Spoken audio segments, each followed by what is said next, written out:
Hello everyone.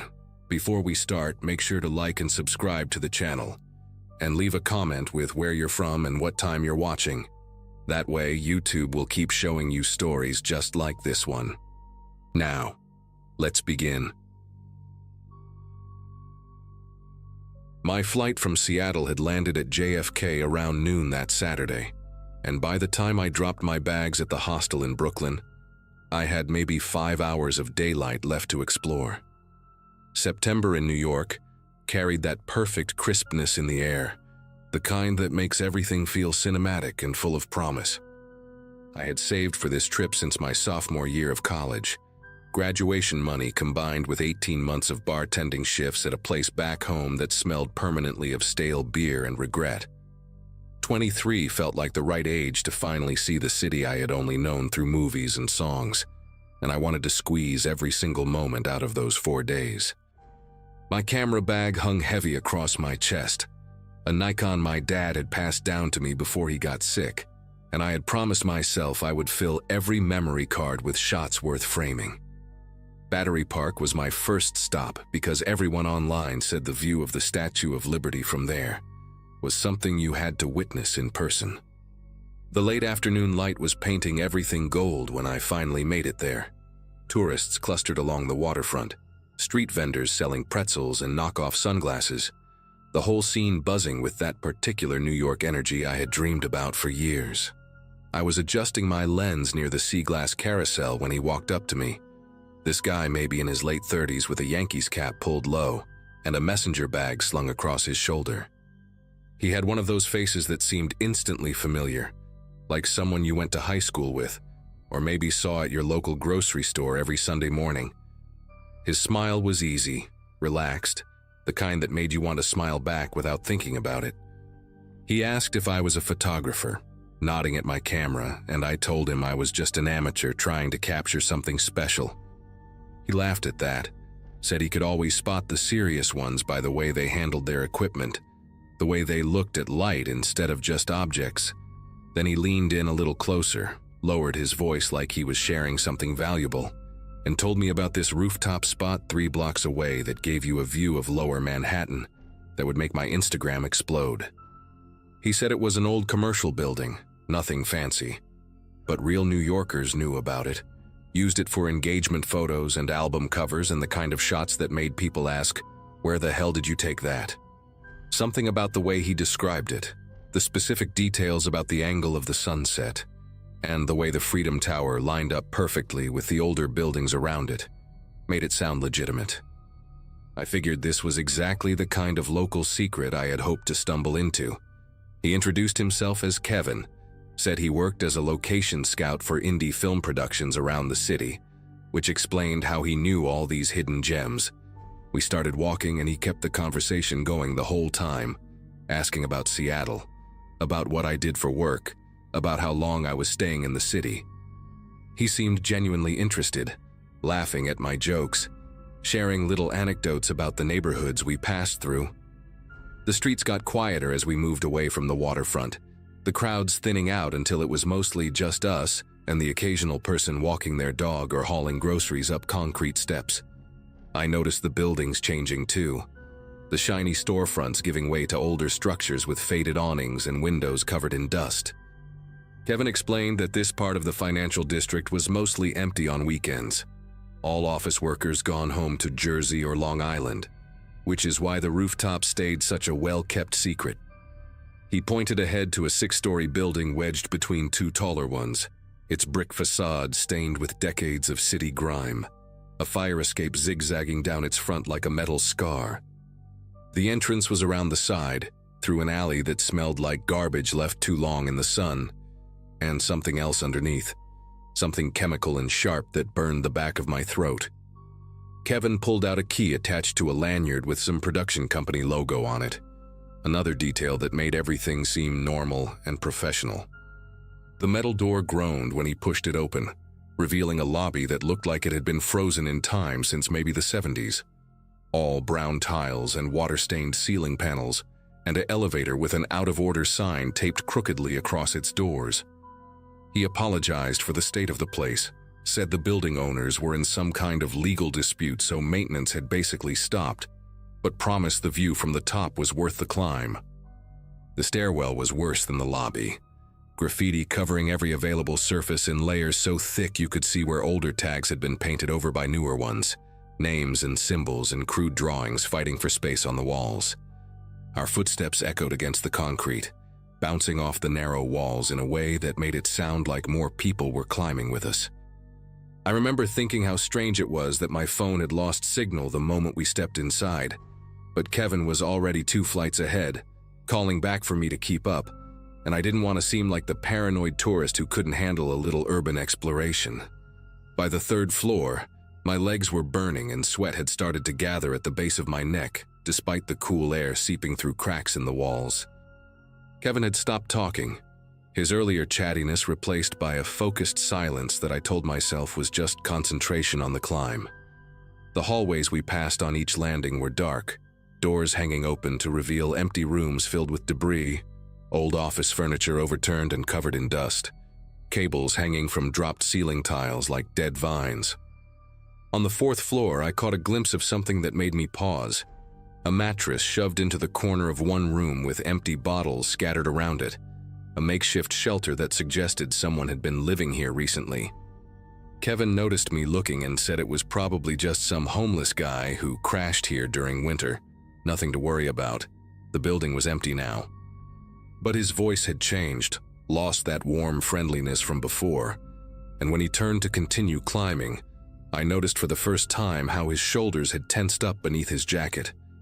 I should have turned around right then, should have made some excuse about my asthma or a phone call I needed to make, but we were already so close to the top and I had come this far, and part of me still believed in that perfect photograph waiting on the roof. The 5th floor is where everything changed. Kevin walked past the stairwell that continued up to 6 and instead turned down a corridor lined with old storage rooms, their doors marked with faded numbers and symbols I didn't recognize. I asked him if the roof access was this way, and he said yeah, through the maintenance area at the end of the hall, trust me. The fluorescent lights overhead were mostly dead, only one still working about halfway down, buzzing and flickering in a way that cast dancing shadows across the peeling paint on the walls. Our footsteps kicked up dust that swirled in the weak light, and I could hear water dripping somewhere nearby, a steady rhythm that echoed through the emptiness. Kevin stopped at a door near the end, this heavy metal thing with rust bleeding down from its hinges, and he pulled out another key from his pocket. The door swung inward with a screech that seemed impossibly loud in the silence, revealing a room maybe 15 feet square, stacked with old filing cabinets and cardboard boxes and a single metal chair sitting in the center like it was waiting for someone. A bare bulb hung from the ceiling, barely illuminating the space, and there were no windows, no other doors, definitely no roof access. I turned to ask Kevin what was going on, and that's when I heard the click of the lock engaging behind us.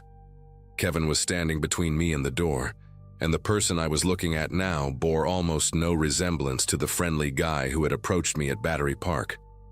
His posture had shifted, shoulders squared, feet planted wide, his whole body blocking the only exit. The easy smile was gone, replaced by an expression I can only describe as coldly professional, like a mechanic about to start work on an engine. He reached into his messenger bag, and when his hand came out, it was holding a box cutter with the blade already extended, that little strip of metal catching the light from the bare bulb overhead. He told me to stay calm, said this could go easy or hard depending on how I chose to handle it, and his voice was flat now, completely stripped of the warmth that had convinced me to follow him here. My heart was slamming against my ribs so hard I could feel it in my throat, and my mind was racing through every self-defense video I had ever half-watched on YouTube, every news story about tourists who ended up as statistics. He took a step closer and told me to put my backpack on the ground, slowly, no sudden movements. The blade of that box cutter looked impossibly sharp, the kind of tool designed to slice through packaging tape and cardboard but perfectly capable of opening up skin just as easily.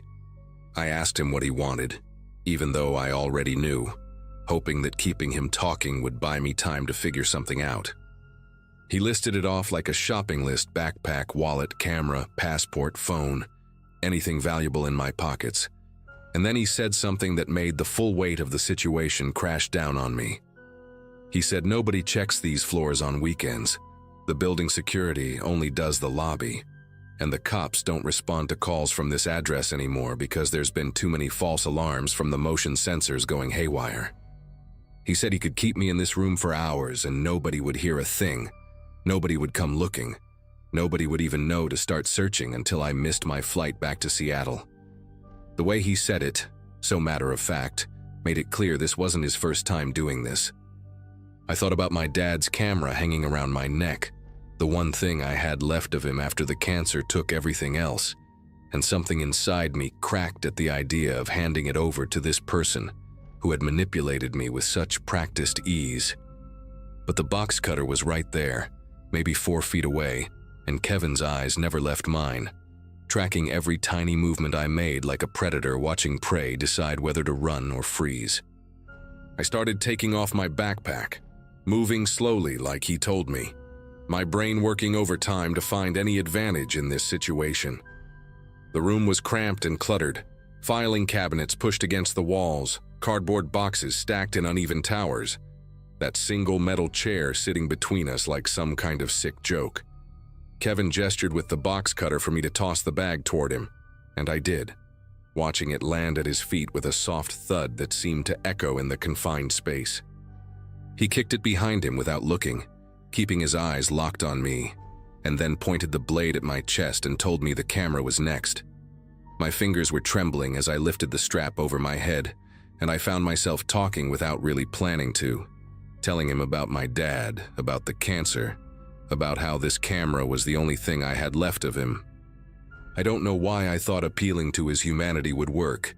Maybe desperation makes you stupid, but something flickered across his face for just a second, this tiny crack in that cold, professional mask. He told me to shut up and put the camera on the ground, but his voice had wavered just slightly, and in that moment I noticed something I had missed before. There was a fire extinguisher mounted on the wall behind one of the filing cabinets, half hidden by a stack of boxes, its red metal casing faded but the safety pin still visible in the handle. I lowered myself slowly, like I was about to set down the camera, and I kept talking, kept pushing on that crack I had seen in his composure. I told him my dad used to take me to Mariners games with this camera, taught me how to shoot in manual mode in our backyard, spent his last good summer driving me around the Pacific Northwest, looking for the perfect sunset. Kevin told me again to shut up, louder this time, and he took a step forward with the box cutter raised, but I could see his jaw clenching and unclenching, see the way his free hand had balled into a fist at his side. That was when I moved, not toward the door because he was blocking it, but sideways toward that filing cabinet, my shoulder slamming into the stack of boxes and sending them tumbling across the floor. Kevin lunged at me but tripped over one of the fallen boxes, cursing as he stumbled, and I grabbed the fire extinguisher off the wall with both hands, yanking the pin out in one desperate motion. The foam erupted in his face before he could recover, a thick white blast that covered his eyes and mouth and sent him reeling backward, clawing at his skin and gasping for air. The box cutter clattered to the ground somewhere in the chaos, and I didn't wait to see where it landed. I dropped the extinguisher and grabbed my backpack from the floor, slinging it over one shoulder as I fumbled with the lock on the door. My fingers felt thick and useless, slipping on the metal mechanism while behind me Kevin was coughing and spitting and making sounds that didn't even seem human. The lock finally gave way, and I threw myself into the hallway, my sneakers sliding on the dusty floor as I sprinted toward the stairwell. I could hear him coming after me, his footsteps heavy and uneven, still choking on the foam but moving faster than I expected. I took the stairs 3 at a time, my hand burning against the metal railing as I swung myself around each landing, not daring to look back. 4th floor, 3rd floor, 2nd floor, my lungs screaming for air and my legs threatening to give out beneath me. When I hit the lobby, I shoulder-checked the front door so hard the glass panel cracked, but it swung open and suddenly I was outside in the alley, the late afternoon sun blinding after the darkness of that building. I ran without direction, just moving, weaving between dumpsters and parked cars until I burst out onto a street full of people and traffic, and normal life continuing like nothing had happened. A woman walking her dog actually screamed when she saw me, and I caught a glimpse of myself in a storefront window, my face pale and streaked with sweat. White foam from the extinguisher splattered across my shirt, my eyes wild with something that looked a lot like madness. I found a police officer 2 blocks later, standing outside a deli with a coffee in his hand, and I must have sounded completely insane trying to explain what had just happened. But he called it in, and within 20 minutes there were 4 more cops, and I was sitting in the back of a patrol car with a blanket around my shoulders, even though I wasn't cold. They searched the building, but Kevin was gone, slipped out through some back exit or fire escape, vanished into the city like he had never existed. My camera was still around my neck, my passport still in my backpack, everything I had nearly lost still with me. The cops told me I was lucky, said they had seen this scam before. Tourists lured into abandoned buildings and robbed at knife point, sometimes worse. They said most victims just handed everything over because fighting back usually ended badly, and I should consider myself fortunate that my stupid, desperate move with the fire extinguisher had actually worked. I spent the rest of my trip in a daze, jumping at every stranger who made eye contact, unable to shake the memory of Kevin's flat voice telling me nobody would hear, nobody would come. I still have my dad's camera, still use it almost every day, but I have never gone back to New York. Some cities just hold too many ghosts, even the ones that are still breathing.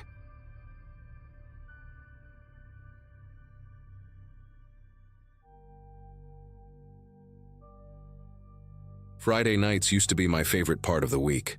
After spending 5 years climbing the ladder at a marketing firm in Midtown, those late drives home through Manhattan became my decompression ritual. My name is Corinne, and in November of 2022, a few weeks before my class reunion from graduating high school in 2005, I experienced something that rewired the way I move through this city forever.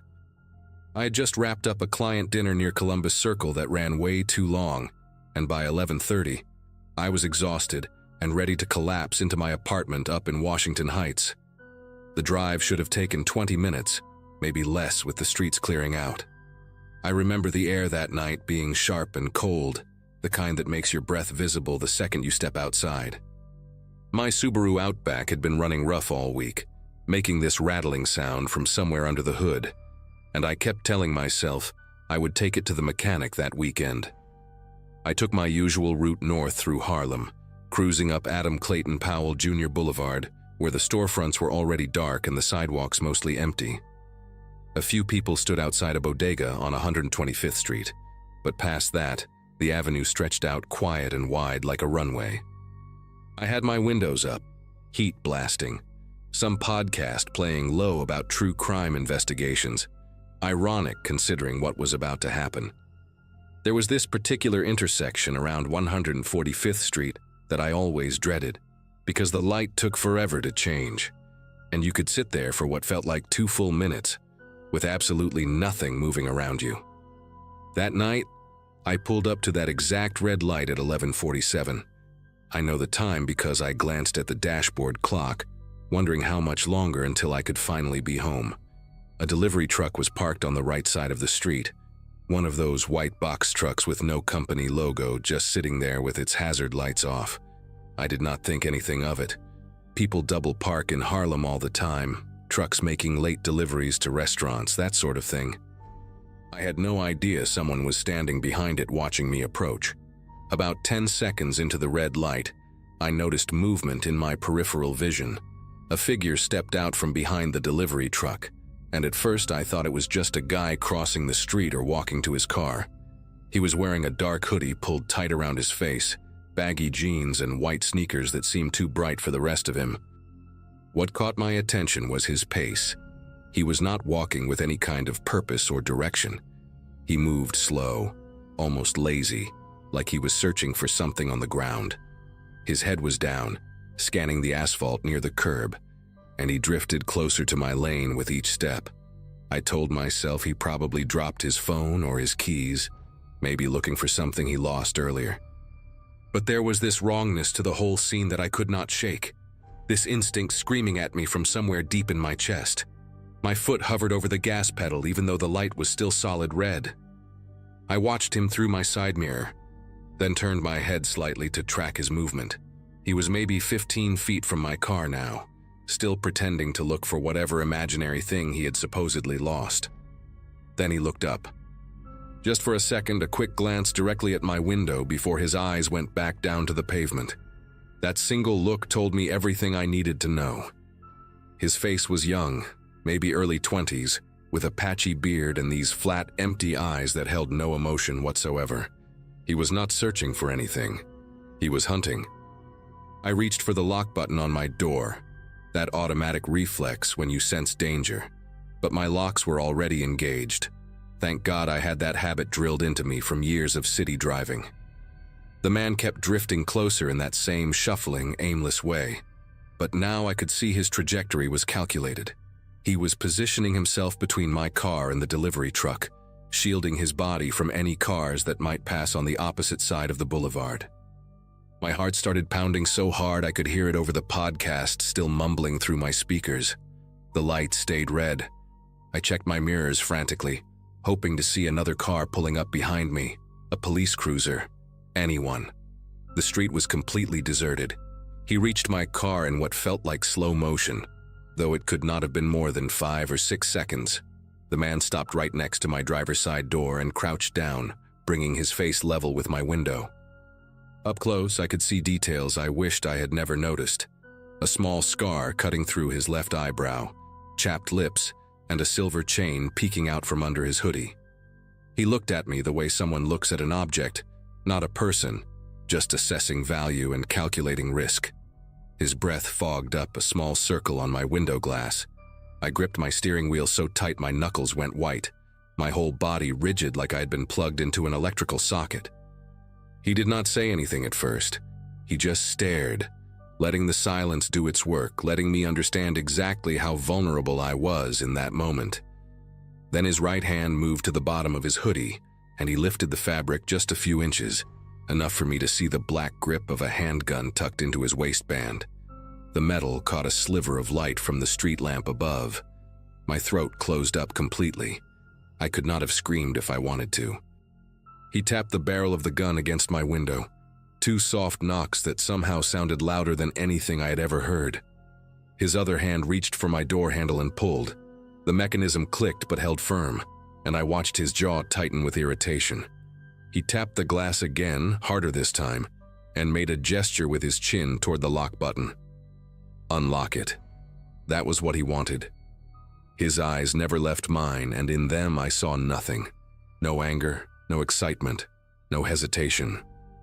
Just blank determination, like this was his job and I was just another task to complete. I thought about my phone sitting in my purse on the passenger seat, completely useless. I thought about my parents in Connecticut who had begged me for years to move somewhere safer. I thought about every news story I'd ever read about women found in abandoned lots, about bodies discovered in the trunk of their own cars. The red light hung above the intersection, like it had forgotten how to change. I had maybe 2 seconds to make a decision that would determine whether I lived or died. I slammed my foot on the gas so hard the tires screamed against the asphalt. The car lurched forward, and I heard a thud. His hand or maybe his body hitting the side panel as I tore away from him. I did not look back. I did not check my mirrors. I just drove, blowing through that red light at what must have been 50 miles per hour, my entire body shaking with adrenaline that felt like fire in my veins. Another intersection came up, red light, and I ran that one too. A taxi honked somewhere to my left, but I barely registered it. I was sobbing now, these ugly, gasping cries that I could not control. My vision blurred with tears as I gripped the wheel and kept my foot pressed down. A third intersection, this one green by some miracle, and I flew through it without slowing down. I did not know where I was going anymore. I just knew I had to put distance between myself and that man, that gun, that horrible tapping sound on my window. Somewhere around 155th Street, I finally pulled over next to a fire hydrant, threw the car into park, and completely fell apart. I sat there for what must have been 10 minutes, crying so hard I could barely breathe, my whole body trembling like I had been dropped into freezing water. Every few seconds I would whip my head around to check if anyone was approaching, if somehow he had followed me, if another figure was lurking between the parked cars lining the street. My hands fumbled with my phone, dropping it twice before I managed to dial 911. The operator's voice sounded distant and tinny, and I had to repeat myself 3 times before she understood what I was saying through my sobs. She told me to stay in my vehicle with the doors locked, that officers were being dispatched to my location. I remember staring at a crack in my windshield, a tiny chip I had been meaning to fix for months, and focusing on it like it was the only real thing in the world. The minutes stretched out impossibly long. I kept seeing his face in my mind, those flat, dead eyes, the way he had looked at me like I was already gone. When the red and blue lights finally appeared in my rearview mirror, I started crying all over again, this time from relief so intense it felt like my chest might crack open. 2 officers approached my car, a woman named Ortega and her partner, a tall guy with a shaved head whose name I never caught. Officer Ortega had me step out of the vehicle and sit in the back of their cruiser while I gave my statement. I described everything: the delivery truck, the man's hoodie and white sneakers, the scar through his eyebrow, the gun tucked into his waistband. My voice kept breaking, and I had to stop several times to collect myself. But Ortega was patient, nodding along and taking notes on a small pad. When I finished, she exchanged a look with her partner that made my stomach turn. It was the kind of look that said they had heard this story before, that what happened to me was not random or unusual. She asked me to describe the intersection again, the timing, how long I had been sitting at the light before he appeared. Then she leaned forward and told me something that made the whole nightmare even worse. This was a known method, she said. Organized. Groups of men working those wide, quiet avenues in Upper Manhattan, specifically targeting women alone in their cars at red lights late at night. She explained how it worked, and every word landed like a punch to my gut. They wait behind parked vehicles, delivery trucks, vans, anything large enough to provide cover, and watch for cars driven by single female occupants. They approach slowly, pretending to search for something on the ground so they do not attract attention. Once they reach the car, they crouch to avoid being seen by passing traffic and flash the weapon through the window. Most victims unlock the door out of pure terror, and then they are forced to drive to abandoned lots in the Bronx or out near the waterfront in Queens. What happens next depends on the crew, Ortega said. But robbery is just the beginning. Some victims have been held for hours, driven to multiple ATMs to drain their accounts. Others have been assaulted. Few have never been found at all. The officers told me I did exactly the right thing by running that light. That hesitation in those situations almost always ends badly. Her partner added that most people freeze, that the gun is usually enough to override every survival instinct screaming at them to run. I thought about how close I had come to unlocking that door, how my finger had actually twitched toward the button before something deeper took over. A few millimeters of movement and I might have become another statistic, another missing person flyer stapled to a telephone pole. The officers drove me home that night because I was in no condition to get behind the wheel again. My car sat on that street until the next morning when my friend Denise came with me to pick it up in the daylight. There was a small dent on the driver's side panel, right below the mirror, proof that I had actually hit him when I sped away, that the whole thing was not some elaborate nightmare my exhausted brain had invented. I filed a full report at the precinct the following day, sat with a sketch artist, did everything they asked me to do. But Ortega was honest with me from the start. Without surveillance footage or witnesses, the chances of catching him were slim. These men knew where the cameras were, knew which blocks had broken streetlights, knew exactly how to disappear back into the city the moment their target escaped. She said they would add my description to the file and increase patrols in that area, but I could tell from her tone that she had made this same promise to dozens of women before me. I never heard back about the case. I assume it sits in a drawer somewhere, unsolved, gathering dust alongside all the others. It has been 2 years since that night, and I have not driven through Harlem after dark a single time. I sold my apartment in Washington Heights and moved to a place in Brooklyn, closer to my office, closer to streets that stay crowded even at midnight. I take the subway now when I work late, or I call a car service and sit in the back where someone else has to worry about the red lights. My therapist says I've made real progress, that the nightmares have decreased, and my hypervigilance is getting better, but some things do not heal all the way. I still check my locks 3 times before I start driving. I still feel my pulse spike whenever I stop at an intersection after sunset. And sometimes on quiet nights when I am walking to my building, I catch myself scanning the shadows behind parked trucks, looking for a figure in a dark hoodie pretending to search for something on the ground. I know he is still out there, that man with the scar through his eyebrow and the dead eyes. Maybe he found another victim that same night. Maybe he is still working that same stretch of avenue, waiting behind that same delivery truck. I got away, but that does not mean it ended. Just means he moved on to the next red light, the next woman alone in her car, the next person who might not be lucky enough to keep their doors locked.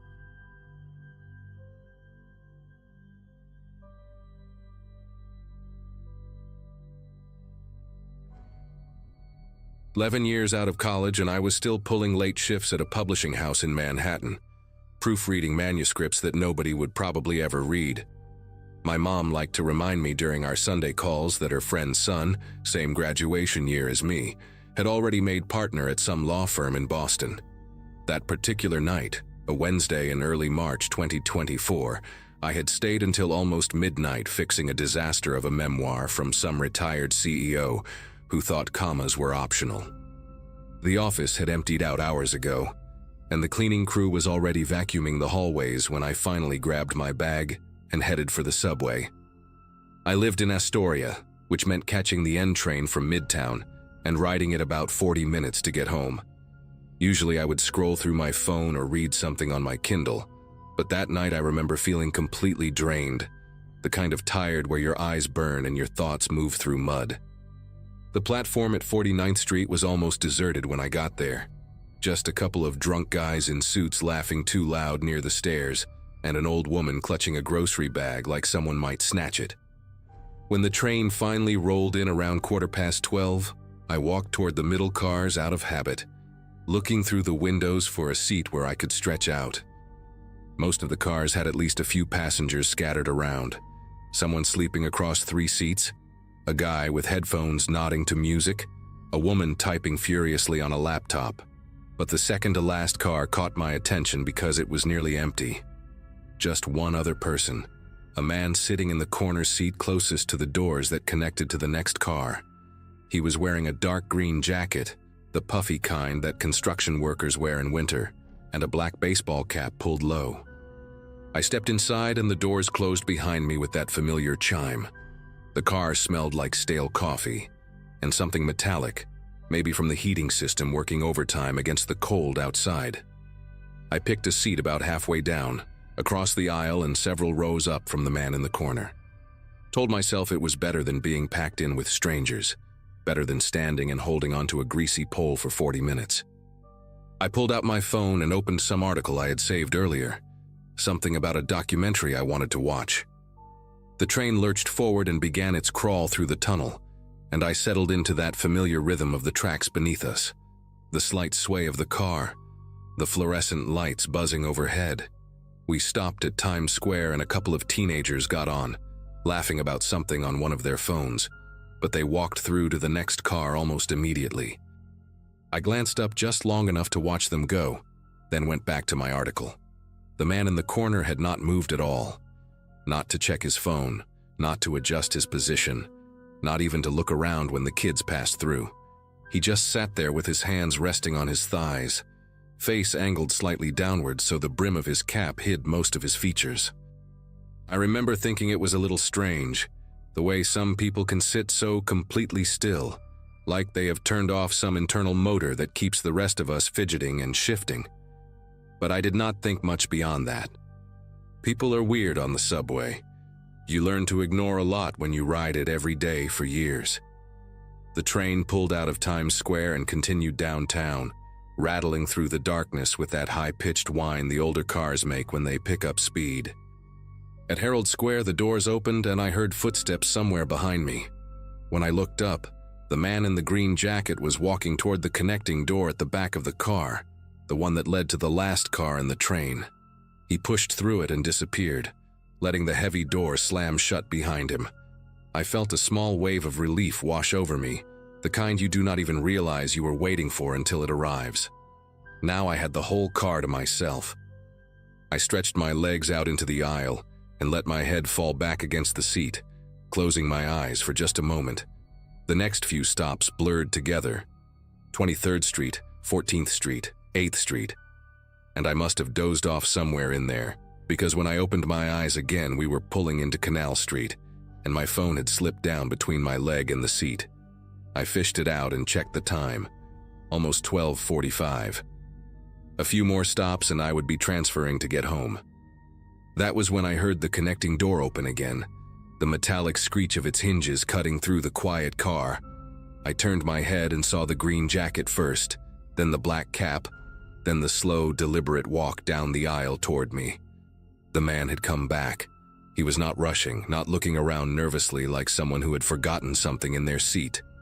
He moved with this calm purpose that made my chest tighten for reasons I could not quite name. There were dozens of empty seats in that car, rows and rows of orange plastic with nobody in them, and yet he walked past all of them. He stopped right in front of me and sat down in the seat directly across the aisle, maybe 3 feet away at most, close enough that I could smell cigarette smoke trapped in the fabric of his jacket, close enough that I could see a small scar running through his left eyebrow. He did not look at me right away. He just settled into the seat and placed his hands on his knees the same way he had before, palms down, fingers slightly spread. I pulled my legs back from the aisle and sat up straighter, trying to convince myself this was nothing, just a strange guy who wanted to sit near the door for his stop. But my heart was beating faster now and I could feel sweat starting to prick at the back of my neck despite the cold air blowing through the vents above us. The train left Canal Street and plunged into the tunnel that runs under the East River toward Brooklyn. This stretch always feels longer than it should, maybe 5 or 6 minutes of nothing but darkness outside the windows and the roar of the tracks echoing off the tunnel walls. I stared at my phone screen without really seeing it, hyper-aware of every small movement from the man across from me. He had lifted his head now and was watching me openly, not even pretending to look at something else. His eyes were pale, grayish blue, and there was something patient in them, something that reminded me of the way a cat watches a bird through a window.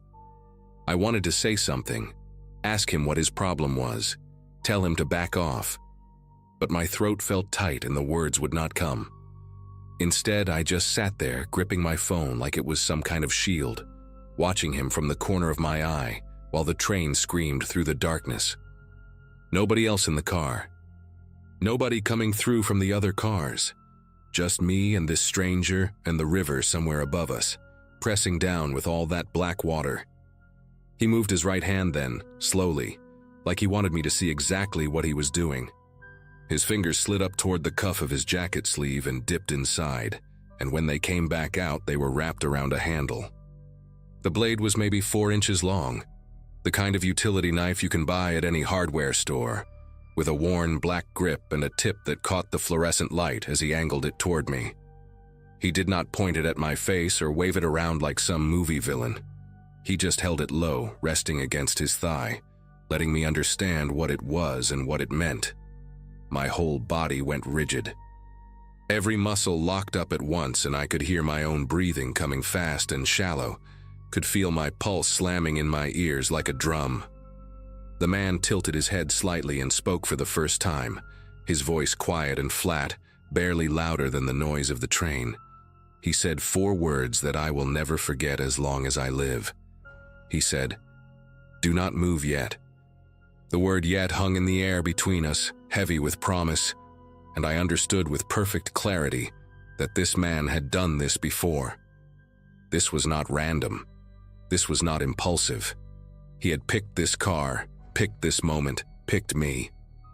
I tried to think through the panic, tried to remember all those articles I had read about what to do if you get mugged, but my mind was just static and noise. The train was still moving, still hurtling through that endless tunnel, and there was nowhere to go. I thought about screaming, but who would hear me? The next car might as well have been a mile away. I thought about running for the connecting door, but he was closer to it than I was, and he had a knife. And what if he was faster? The man seemed to read my thoughts because he smiled, just a small curl at the corner of his mouth, and shook his head slightly. "Cameras in this car have been busted for weeks," he said, still in that same flat tone. "Checked last night. Checked again tonight before you got on. Nobody is going to see anything." He said it like he was explaining directions to a tourist, patient and matter-of-fact. I felt something cold spreading through my chest, this terrible understanding that I had walked into something planned, something methodical. The train began to slow, and I could see lights appearing in the tunnel ahead, the glow of the next station pushing back against the darkness. For a split second, I thought this was my chance. The doors would open, people might get on. I could yell for help or just bolt onto the platform and run. But as the train pulled into the station, I saw through the window that the platform was almost empty. One woman far down at the other end, walking toward the exit stairs with her back to us. A man in an MTA vest leaning against a pillar looking at his phone, too far away to notice anything happening in this car. The stranger stood up before the train had even fully stopped, moving to position himself between me and the doors. He did it casually, like he was just getting ready to exit. But his body blocked the entire path. The knife had disappeared back into his sleeve, but I knew it was still there. Knew his hand was wrapped around it inside that puffy green jacket. The doors slid open with a hiss, and cold air rushed in from the platform, carrying the smell of concrete and old garbage. He looked at me and nodded toward the opening. "You first," he said quietly. "Walk normal. Go left toward the end of the platform where it gets dark. We are going to have a conversation about what is in your bag and your pockets." His voice was still calm, still patient, like a teacher giving instructions to a slow student. I stood up on legs that felt like they belonged to someone else. My bag was hanging from my shoulder, and I remember thinking about my laptop inside, about my wallet with maybe $60 and my credit cards, about my phone still clutched in my sweaty hand. None of it mattered. None of it was worth dying for. But something else was screaming in the back of my mind, some animal instinct that was telling me not to go with him, not to walk into that dark corner of the platform where nobody could see us.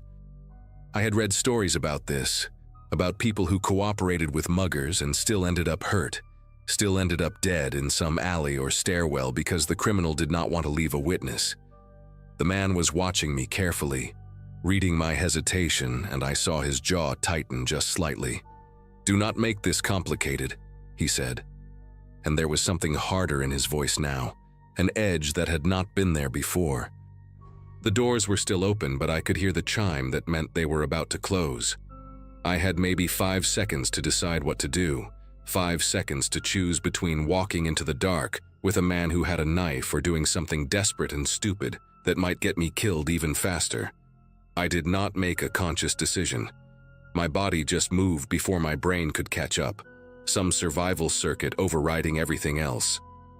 Instead of stepping onto the platform, I turned and ran toward the back of the car, toward the connecting door that led to the last car of the train.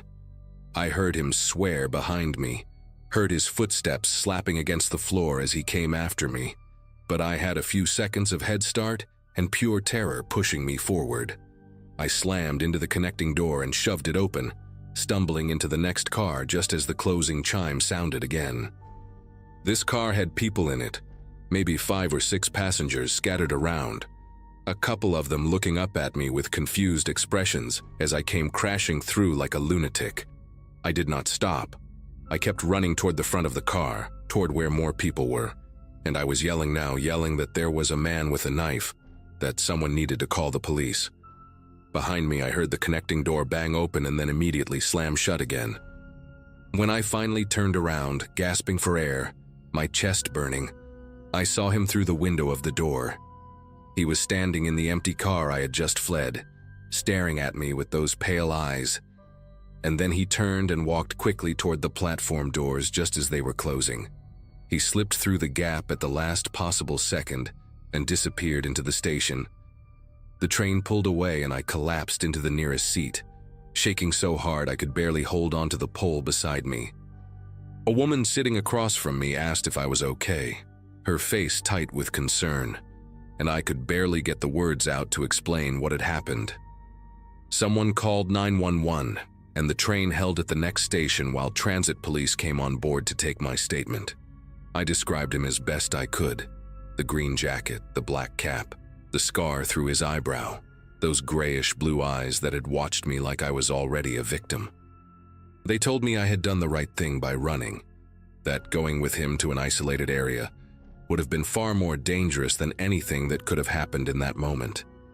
They also told me that there had been a string of similar incidents on late-night trains over the past few months, always targeting solo passengers in cars with broken camera systems, always trying to get them off onto empty platforms. They never caught him, at least not as far as I know. I still take the subway sometimes, but never that late anymore, and never in an empty car, no matter how tired I am. Some nights I still dream about those pale eyes watching me through the connecting door window, patient and calm, like he was just waiting for another chance.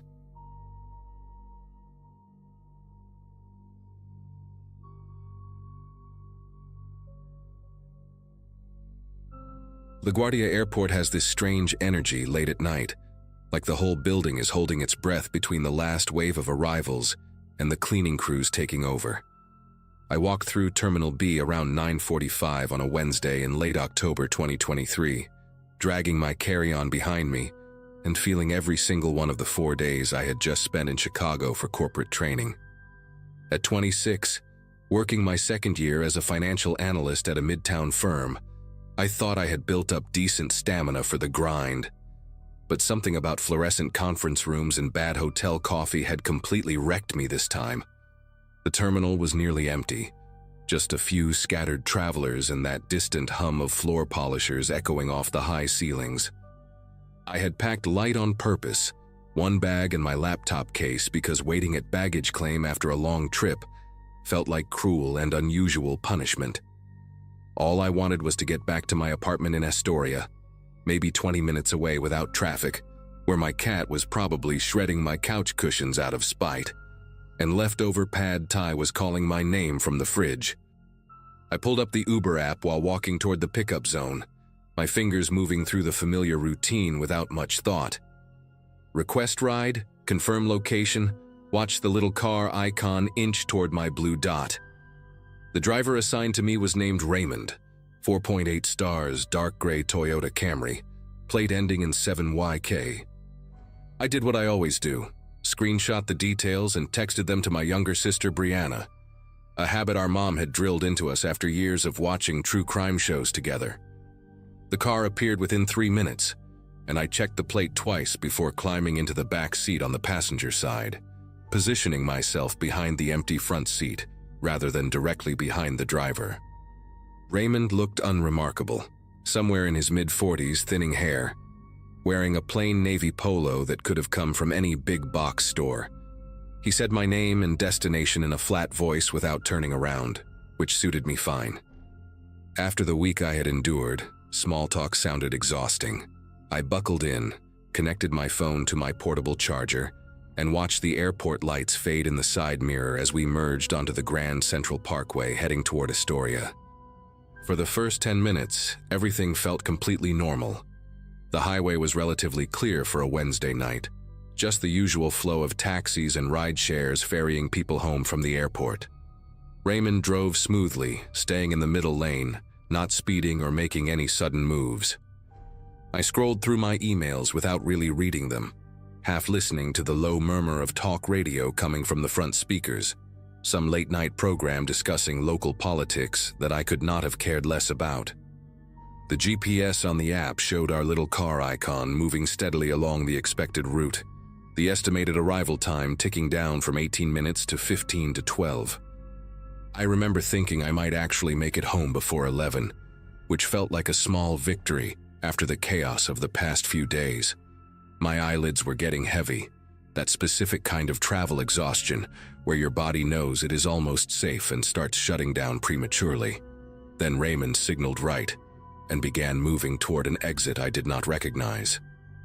I glanced up from my phone, watching the highway signs pass, and realized we were nowhere near the Astoria Boulevard exit I usually took.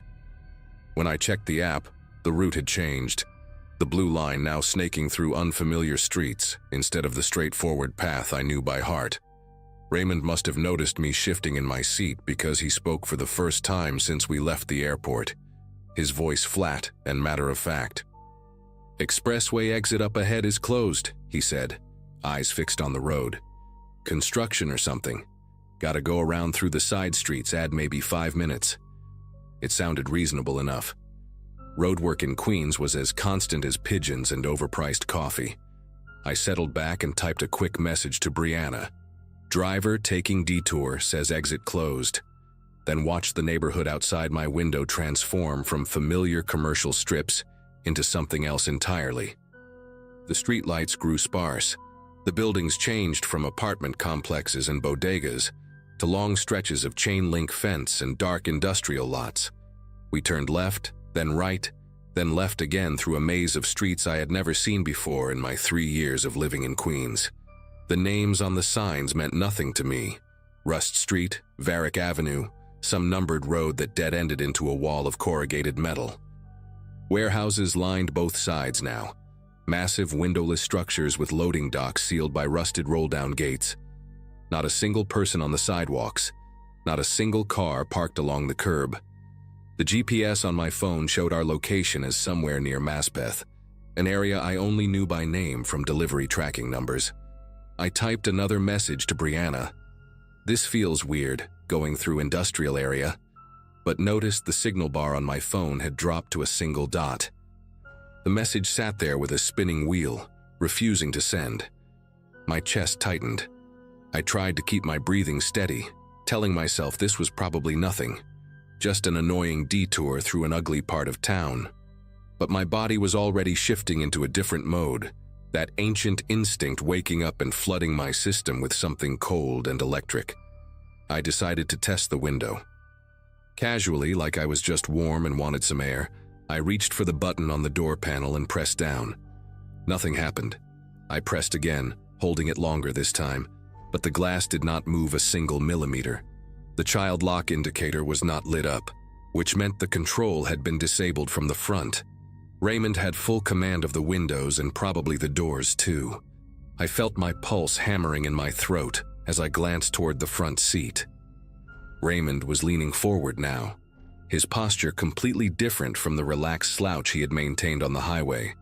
His eyes kept flicking to the side mirrors, then to the rear view, then back to the mirrors again, like he was watching for something behind us or waiting for something to appear. The car slowed as we approached a particularly large warehouse with a faded sign I could not read in the darkness. A loading dock jutted out from the building, its metal platform empty and streaked with rust. Raymond pulled the Camry to the side of the road and stopped, engine still running, headlights illuminating a dumpster overflowing with wooden pallets and plastic wrap. Every cell in my body screamed at me to do something, but I forced myself to stay still and think. Panicking would not help. Screaming would not help. We were in the middle of nowhere, surrounded by empty buildings and silence so thick I could hear the engine ticking. Raymond had not said a word since his explanation about the closed exit, and now he sat motionless, hands still on the wheel, staring at the side mirror like a man waiting for a bus. I watched his reflection in the rear view and noticed his jaw was clenched tight, a vein visible on his temple even in the dim glow of the dashboard lights. He checked his phone, a quick glance down at the screen, then back to the mirror. I understood then with horrible clarity that he was not lost. He was not confused. He was waiting for someone, and that someone was supposed to meet us here, at this specific loading dock, on this dead-end street where no one would hear anything. My mind raced through options. The doors were almost certainly locked. The windows would not budge. I could try to climb into the front seat and fight him, but he was bigger than me and I had no weapon. I could scream, but there was no one around to hear. Then I remembered the emergency feature in the Uber app. I had never used it before, never even tested it, but I knew it existed somewhere in the menu. A panic button that would alert authorities and share your location. Moving as slowly as I could manage, I tilted my phone screen away from any possible reflection and opened the app. My hands were trembling so badly that I almost dropped the device twice. The safety icon was in the bottom corner, a small shield symbol I had scrolled past 100 times without really seeing it. I tapped it, then tapped Emergency Help, then selected the option to contact 911. The app asked if I wanted to share my trip details with emergency services. I pressed yes. And then, I had not expected this, had not known the app would do this. My phone spoke out loud in a clear, robotic female voice. Emergency assistance has been contacted. Your location and trip details are being shared with local authorities. The words filled the silent car like a gunshot. Raymond's head snapped toward me, his eyes wide and white in the darkness, and for one eternal second, we just stared at each other through the gap between the front seats. Then he moved. His hand shot to the gear shift and slammed the car into drive, tires squealing against the pavement as we lurched forward. I was thrown back against the seat, my phone flying from my grip and landing somewhere on the floor near my feet. Raymond was muttering something under his breath, the same phrase over and over, but I could not make out the words over the roar of the engine and my own heartbeat pounding in my ears. He took a hard left, then another, then sped down a straightaway so fast that the streetlights blurred into orange streaks outside my window. I braced myself against the door, certain we were going to crash, certain this was how it ended. But then he slammed the brakes so hard that my seatbelt locked and cut into my collarbone. We had stopped on a residential street, modest two-story houses with chain-link fences and small yards, a few porch lights glowing in the distance. Without a word, Raymond reached down to his door panel and I heard the click of the locks disengaging. He did not turn around, did not look at me, just sat there gripping the steering wheel with both hands, knuckles pale against the fake leather. I grabbed my carry-on from the seat beside me, scooped my phone off the floor, and scrambled out of that car so fast I nearly fell onto the sidewalk. The door had barely closed behind me before Raymond accelerated away, the Camry's taillights disappearing around a corner within seconds. I stood there on that empty street, shaking from head to toe, trying to remember how to breathe. The houses around me were dark except for a few scattered windows. I had no idea where I was. Somewhere in Queens, obviously, but the street signs meant nothing to me. My phone showed 2 bars of signal now, and the Uber app displayed a message saying my trip had been canceled by the driver. I called 911 immediately, my voice cracking as I tried to explain what had just happened. The dispatcher asked for my location and I had to walk to the nearest intersection to read the cross streets. 63rd Drive and Alderton Street. Somewhere in a neighborhood I later learned was called Rego Park. She told me to stay on the line, stay in a lit area, and that officers were being dispatched to my location. A patrol car arrived within 8 minutes, and I have never been so relieved to see flashing lights in my life. 2 officers, a woman named Hargrove and her partner whose name I cannot remember, listened to my story while I sat in the back of their cruiser with a blanket someone had given me. I showed them the screenshots I had sent Brianna. Raymond's name, his photo, the plate number, the car model. Officer Hargrove's expression changed when I mentioned the warehouse area near Maspeth, her eyes meeting her partner's in a way that made my stomach clench. She asked me to describe the exact route as best I could remember, the street names I had seen, the specific loading dock where we had stopped. I told her everything, including the detail about Raymond checking his mirrors like he was waiting for someone. She nodded slowly, wrote something in her notebook, and then said something that made the hair on my arms stand up. "You're not the first person to report something like this." She explained that, over the past 3 months, at least 4 other women had filed complaints about rideshare drivers taking unexpected detours through that same industrial corridor near Maspeth.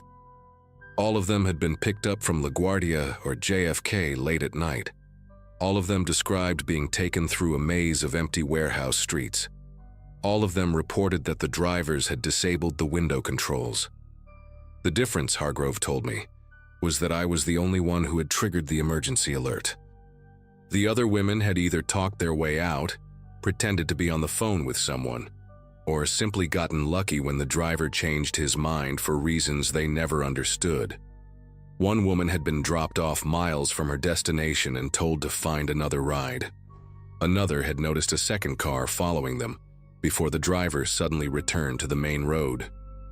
The police were investigating whether these incidents were connected, whether there was a coordinated operation using the rideshare platform to identify and isolate potential victims. They could not tell me more than that, could not say what exactly was supposed to happen at that loading dock, but the implication was clear enough. I gave a formal statement at the precinct that night, signed papers, answered the same questions from 3 different detectives. Brianna picked me up around 2 in the morning and drove me back to my apartment, where I deadbolted every lock and pushed my couch against the front door before I could even think about sleeping. In the weeks that followed, I learned that Raymond's Uber account had been deactivated and his profile removed from the platform, but the police never told me if they actually found him. I still take ride shares sometimes. I live in New York, it is nearly impossible not to. But I always sit in the back left seat now. I always keep my finger hovering near that emergency button, and I never, ever let my guard down when the route starts looking unfamiliar. Some nights I still dream about that loading dock, about the sound of Raymond's breathing in the silent car, about what might have been waiting for us in the darkness if my phone had not spoken up when it did.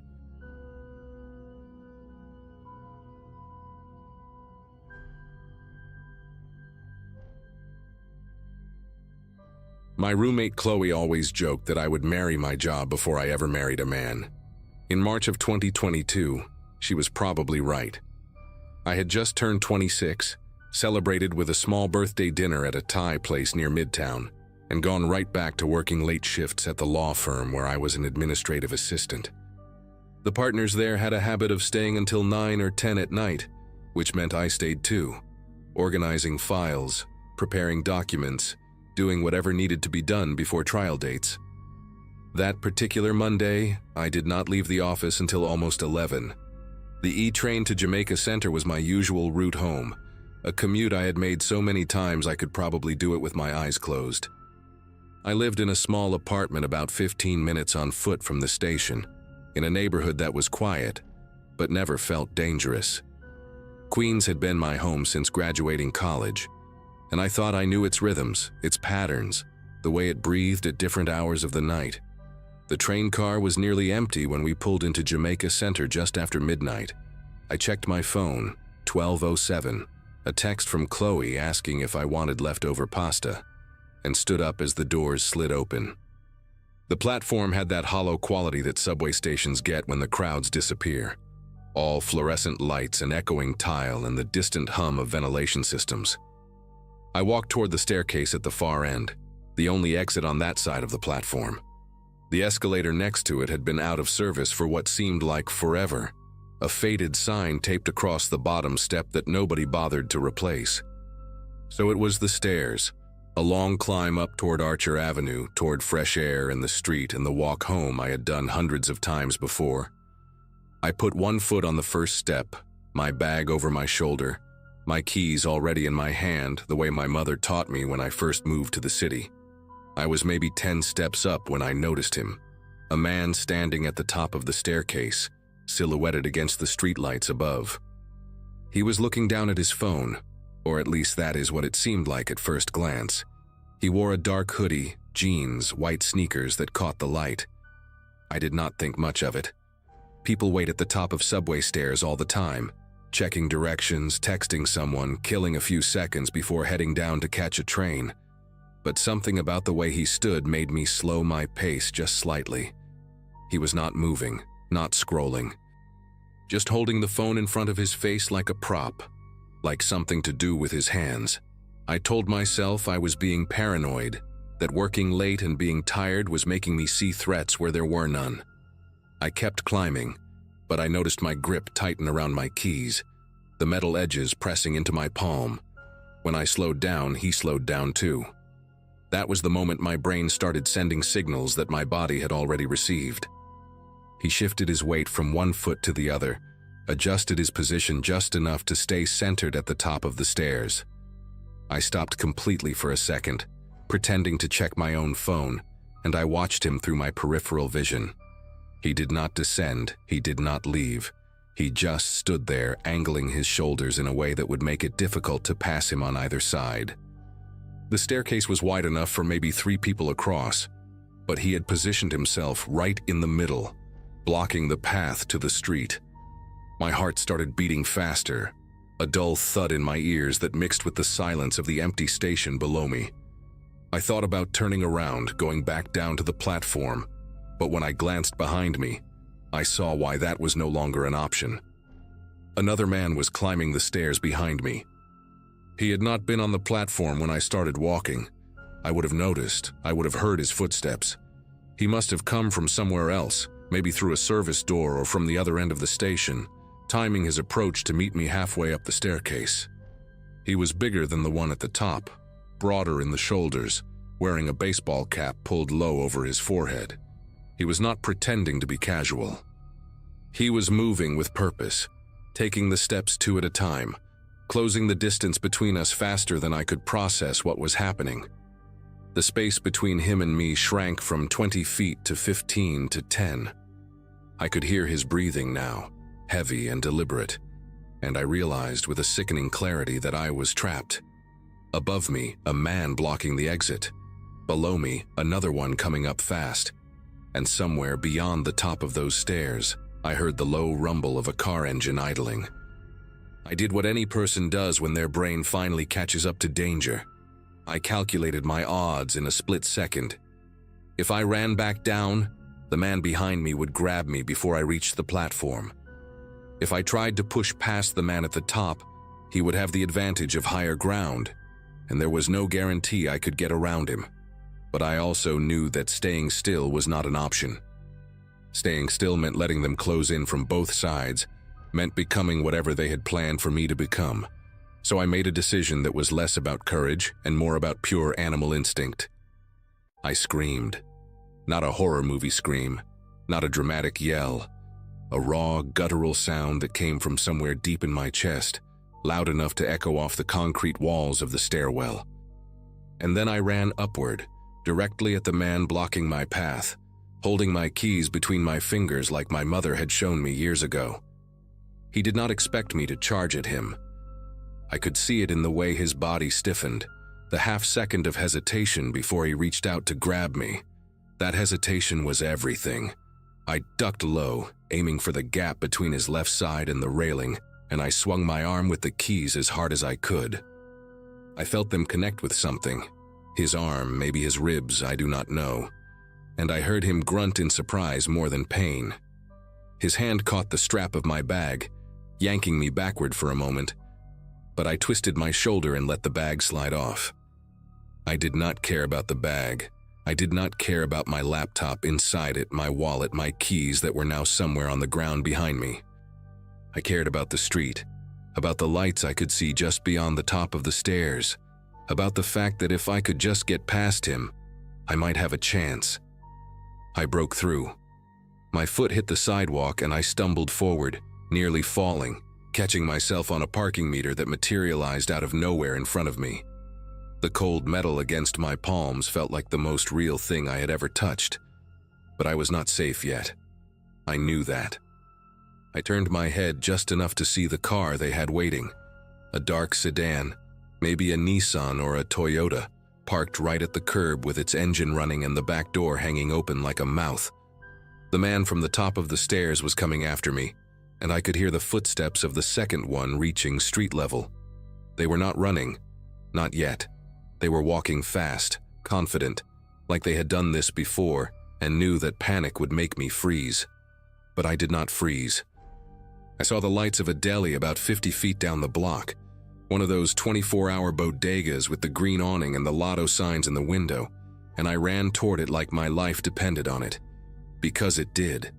The door had one of those bells that jingle when you push it open, and I have never been so grateful for such a small, stupid sound in my entire life. I burst inside, nearly knocking over a display of chips near the entrance, and the man behind the counter looked up with wide eyes. He was older, maybe in his 60s, with gray hair and a mustache and a Mets cap that looked like it had been worn every day for a decade. I could not speak at first. My lungs were burning, my throat raw from the scream I had let out on the stairs. I just pointed toward the door, toward the street, trying to make him understand that something was wrong, that someone was coming. He did not ask questions. He came around the counter faster than I would have expected for a man his age, and he locked the front door with a deadbolt that made a heavy, satisfying click.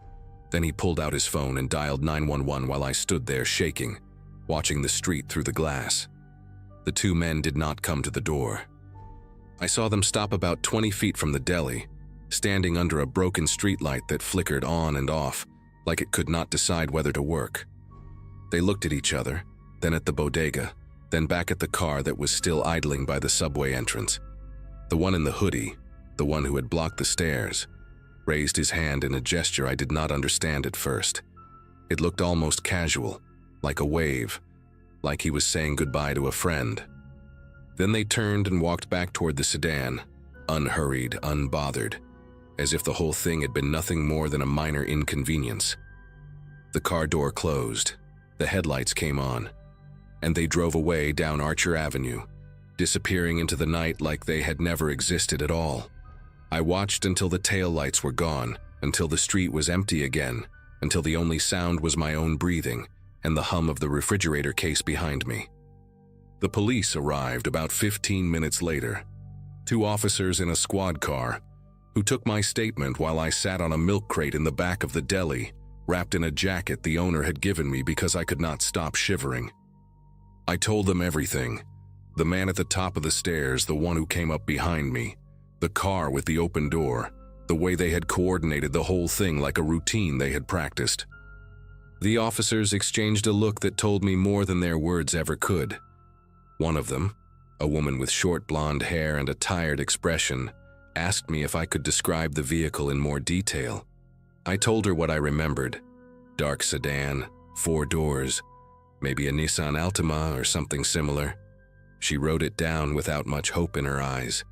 Then she told me something that made the whole night feel even worse than it already did. This was not the first time. There had been other reports, other women who had been approached at that same staircase, at that same exit, late at night when the station was empty. Some of them had not been as lucky as me. The deli owner, his name was George, I learned later, let me use his phone to call Chloe, who came to pick me up in her beat-up Subaru with tears in her eyes and a baseball bat in the back seat. She did not say much on the drive home, just held my hand at every red light and told me I was safe now. But I did not feel safe. I did not feel safe for a long time after that. I stopped taking the E-train after midnight. I stopped working late shifts. I moved to a different neighborhood 6 months later, somewhere in Brooklyn where the subway stations have multiple exits and there are always people around, even at 2 in the morning. I never got my bag back. My laptop, my wallet, my keys, all gone. I changed my locks, canceled my cards, filed the reports. But none of that erased the memory of standing on those stairs, trapped between 2 strangers who had picked me like I was nothing more than an opportunity. The police never caught them, as far as I know. The reports kept coming for a while, then stopped. Maybe they moved on to another station, another staircase, another city. I do not know. What I do know is that I think about that night every single time I climb a set of stairs in this city. Every single time I check behind me. And I always make sure there is another way out.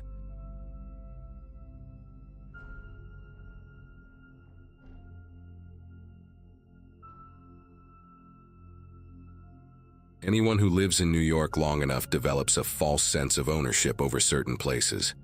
For me, it was Central Park. Specifically that stretch near the Ramble where the trees get thick and the city noise fades into something almost rural.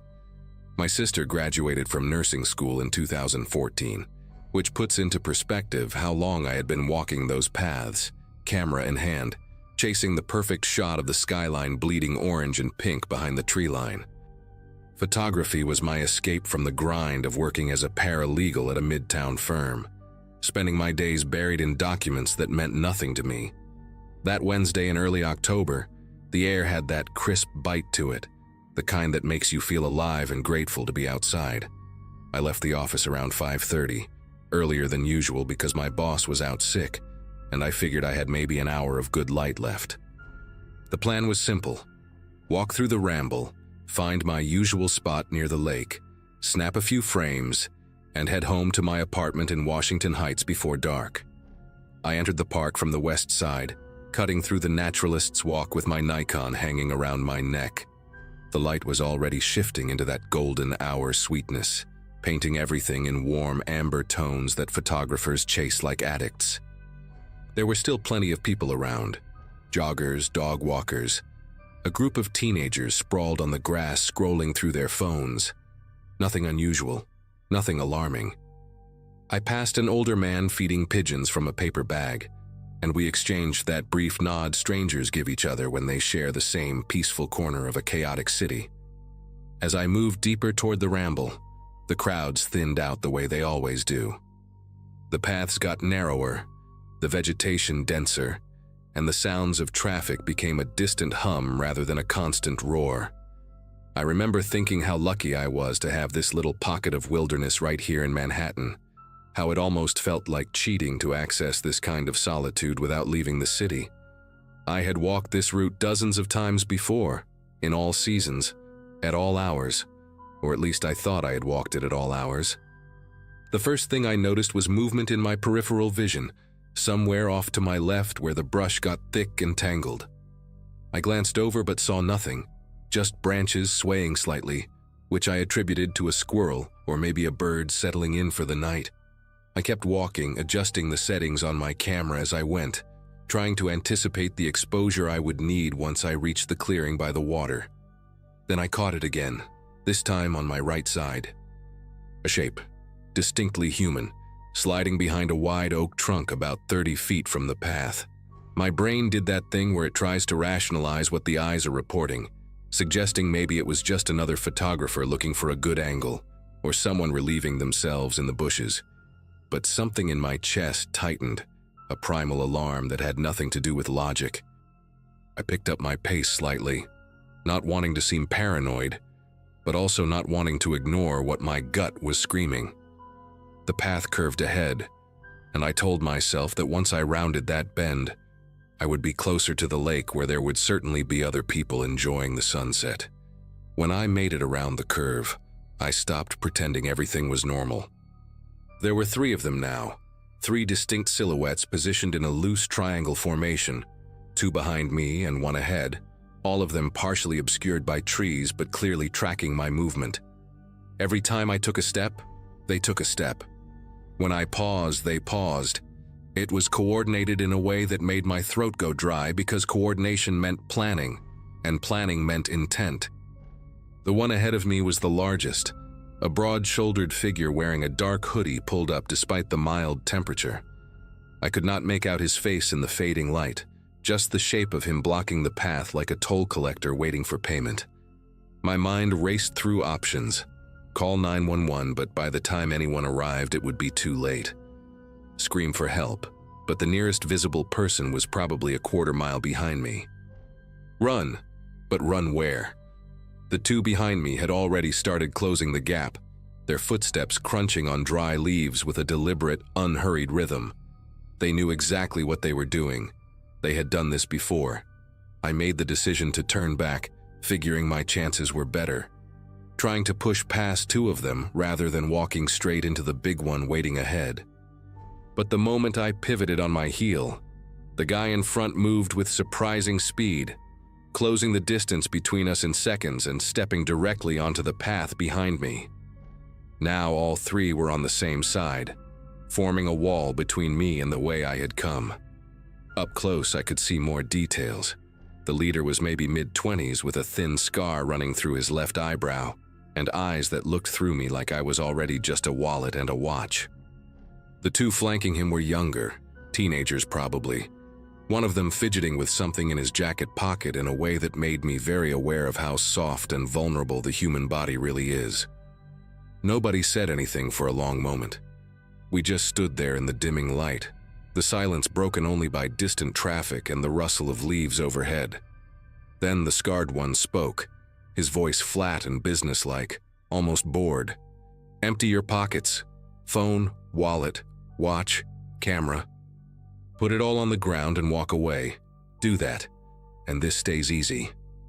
My hands moved toward my pockets on instinct, survival mode kicking in, but something made me hesitate when my fingers touched my camera strap. That Nikon was not just a piece of equipment. I had saved for 2 years to buy it, skipping lunches and picking up freelance gigs on weekends, and it held 3 months of work that I had not backed up yet. A stupid thing to care about when 3 strangers are circling you in a darkening park, but the brain does not always prioritize correctly under pressure. I pulled out my wallet and tossed it on the ground, hoping that would be enough. "Take it," I said, hearing the tremor in my own voice. "There is about $60 in there. Take the cards too. I will not cancel them for an hour. Just let me keep the camera." The scarred one did not even look at the wallet on the ground. He kept his eyes locked on mine, and I watched his expression shift from boredom to something harder, something that enjoyed being challenged. "That was not a negotiation," he said. One of the younger ones moved behind me, and before I could react, I felt a hard shove between my shoulder blades that sent me stumbling forward onto my knees, gravel biting into my palms as I caught myself. The camera swung forward and hit the ground with a sickening crack, and I heard one of them laugh, a short, ugly sound that had no humor in it. Before I could get up, hands grabbed the back of my jacket collar and started dragging me off the path, toward the denser tree line where the shadows had already pooled into something close to night. My heels scraped against the dirt as I tried to find traction, tried to plant my feet and resist. But whoever had me was strong and determined. "No one walks back here after sundown," the scarred one said from somewhere behind me, his voice carrying that same flat tone like he was reciting a fact rather than making a threat. "You should have known that." I understood then what was happening. They were not just robbing me, they were relocating me to somewhere more private, somewhere the transaction could take longer, somewhere screaming would not matter. The realization hit me like ice water, and I started thrashing harder, grabbing at roots and branches, anything to slow our progress into those woods. My mind kept flashing to news stories I had skimmed past without really reading. Stories about bodies found in parks, about joggers discovering things they wished they had not discovered. I managed to hook my arm around a small tree trunk, stopping our movement for a few seconds while I screamed for help at the top of my lungs. The sound came out ragged and desperate. Not the commanding shout I had imagined, but a raw animal noise that barely felt like it came from me. One of the teenagers kicked at my arm, trying to break my grip, while the other one grabbed my camera strap and yanked it over my head so hard it burned the back of my neck. "Shut up," the scarred one hissed, and for the first time I heard something other than boredom in his voice. Urgency, maybe even nervousness. That tiny crack in his composure gave me a sliver of hope, because it meant he was worried about being heard, which meant there might be someone close enough to hear. I screamed again, louder this time, putting everything I had into it, and I felt the grip on my collar loosen slightly. The 3 of them exchanged quick glances, some silent communication passing between them, and I could tell they were recalculating, weighing risk against reward. For a moment, everything hung suspended, me on the ground clutching that tree, them standing over me breathing hard, the darkness pressing in from all sides like it was waiting to see what would happen next. Then I heard it. Footsteps, rapid and rhythmic, the unmistakable cadence of someone running. The sound was coming from the direction of the main path, getting louder with each second, and I have never in my life been so grateful for the existence of joggers who refuse to quit before sunset. The scarred one heard it too, and his head snapped toward the sound like a deer catching a scent. He muttered something I could not make out, and suddenly the hands released my collar, and the weight pressing down on me lifted. I did not see them go. I was too busy gasping for air and trying to untangle myself from the roots I had been gripping. But I heard the rustle of brush and the snap of branches as they melted back into the woods with the same eerie coordination they had shown when surrounding me. By the time the jogger rounded the bend, a woman in her 40s with a reflective vest and earbuds dangling around her neck, I was sitting upright against the tree trunk, covered in dirt and leaves, my wallet still lying on the path a few feet away. She slowed down when she saw me, confusion crossing her face, and asked if I was okay. I wanted to laugh at the question, but what came out was closer to a sob. Her name was Christine, and she stayed with me while I called 911, even though I could tell she had somewhere else to be.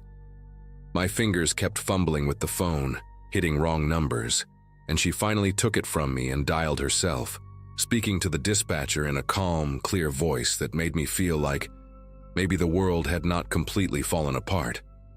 The police arrived within 15 minutes, 2 officers in a squad car, who walked me back to the path and took my statement while shining flashlights into the trees like they expected the attackers to still be hiding there. I described everything I could remember: the scar through the eyebrow, the dark hoodies, the way they moved in formation, the phrase about no one walking back here after sundown. One of the officers, a stocky guy with a gray mustache and tired eyes, nodded along like he was hearing a song he already knew by heart. "We have had 6 reports like this in the past 2 months, he told me, clicking his pen against his notepad. Same area, same tactics. They wait for someone alone, surround them, try to pull them deeper into the woods where there are no witnesses. You got lucky tonight." Lucky. I turned the word over in my mind, trying to make it fit with the scrapes on my palms and the bruise forming on my neck where the camera strap had burned me. They never caught the guys who attacked me. I went to the precinct the next day to look at photos, spent 2 hours scrolling through faces on a computer screen until they all started blending together, but none of them matched the scar or the cold eyes I remembered. The officer with the gray mustache told me not to feel bad about it, that these groups were hard to pin down because they rotated members and changed locations before patterns could be established. He said it like it was just another fact of city life, like rats in the subway or tourists blocking the sidewalk. I got my wallet back. They had dropped it when they fled. But the camera was gone, along with everything on the memory card. 3 months of cityscapes and street portraits, including a series I had been planning to submit to a local gallery. I filed an insurance claim and bought a replacement body 6 weeks later, but I have not taken it to Central Park. I have not even walked through there on my way to somewhere else. My therapist says avoidance is a normal response to trauma, that eventually I will be able to reclaim those spaces, but I am not sure I want to. Some places just get ruined for you, and maybe that is okay. Maybe not every loss needs to be recovered. What stays with me most is not the fear, although that was real enough. It is the efficiency, the way they moved, the way they communicated without words, the way they knew exactly how to isolate someone and create a situation where all the power belonged to them. These were not desperate people making chaotic decisions. They were professionals running a system, and I just happened to walk into their territory at the wrong hour. I think about Christine sometimes, the jogger who saved me without even knowing she was doing it. I never got her last name or contact information, and the police did not seem interested in tracking her down as a witness, since she had not actually seen anything. She was just a woman finishing her evening run, completely unaware that her footsteps were the only thing standing between me and whatever those men had planned for the darker part of those woods. I hope she kept running that route. I hope her presence kept someone else safe on a night when the light faded a little too fast. And I hope, wherever those 3 are now, that they picked the wrong target eventually. Someone who fought back harder, or someone whose scream brought more than just a single jogger around that bend.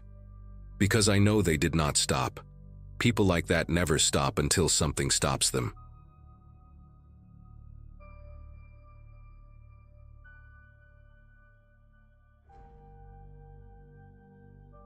Most days back then felt like a blur of long commutes and late-night shifts, and that morning it started like any other for me. I was living in a tiny rented room above a laundromat in Queens, juggling 2 part-time jobs and trying to convince myself I wasn't burning out. The only constant in my routine was catching the E train, usually squeezing in with dozens of other half-awake people. That day, though, the platform felt strangely hollow, as if the city had taken a breath and forgotten to exhale. I remember glancing around and noticing the silence first, the kind that settles on your shoulders before you even realize something's wrong. A couple of people lingered near the far end, but one man stood out immediately, watching me with an intensity that didn't match the stillness around us. He looked like someone who'd stepped out of the wrong decade, worn leather jacket, faded jeans, and a posture that suggested he didn't care who saw him staring. His eyes tracked every step I took along the yellow line, and even from a distance, there was something sharp in his expression, like he'd already made a decision about me.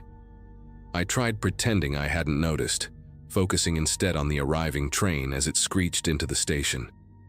My instinct was simply to get inside fast, pick the first open door and lose myself among commuters. The doors slid open in front of me, and without thinking twice, I stepped into the first car available, expecting the usual crowd. Only it wasn't a usual crowd. It was almost empty, maybe 3 people scattered across the far end, each absorbed in their phones.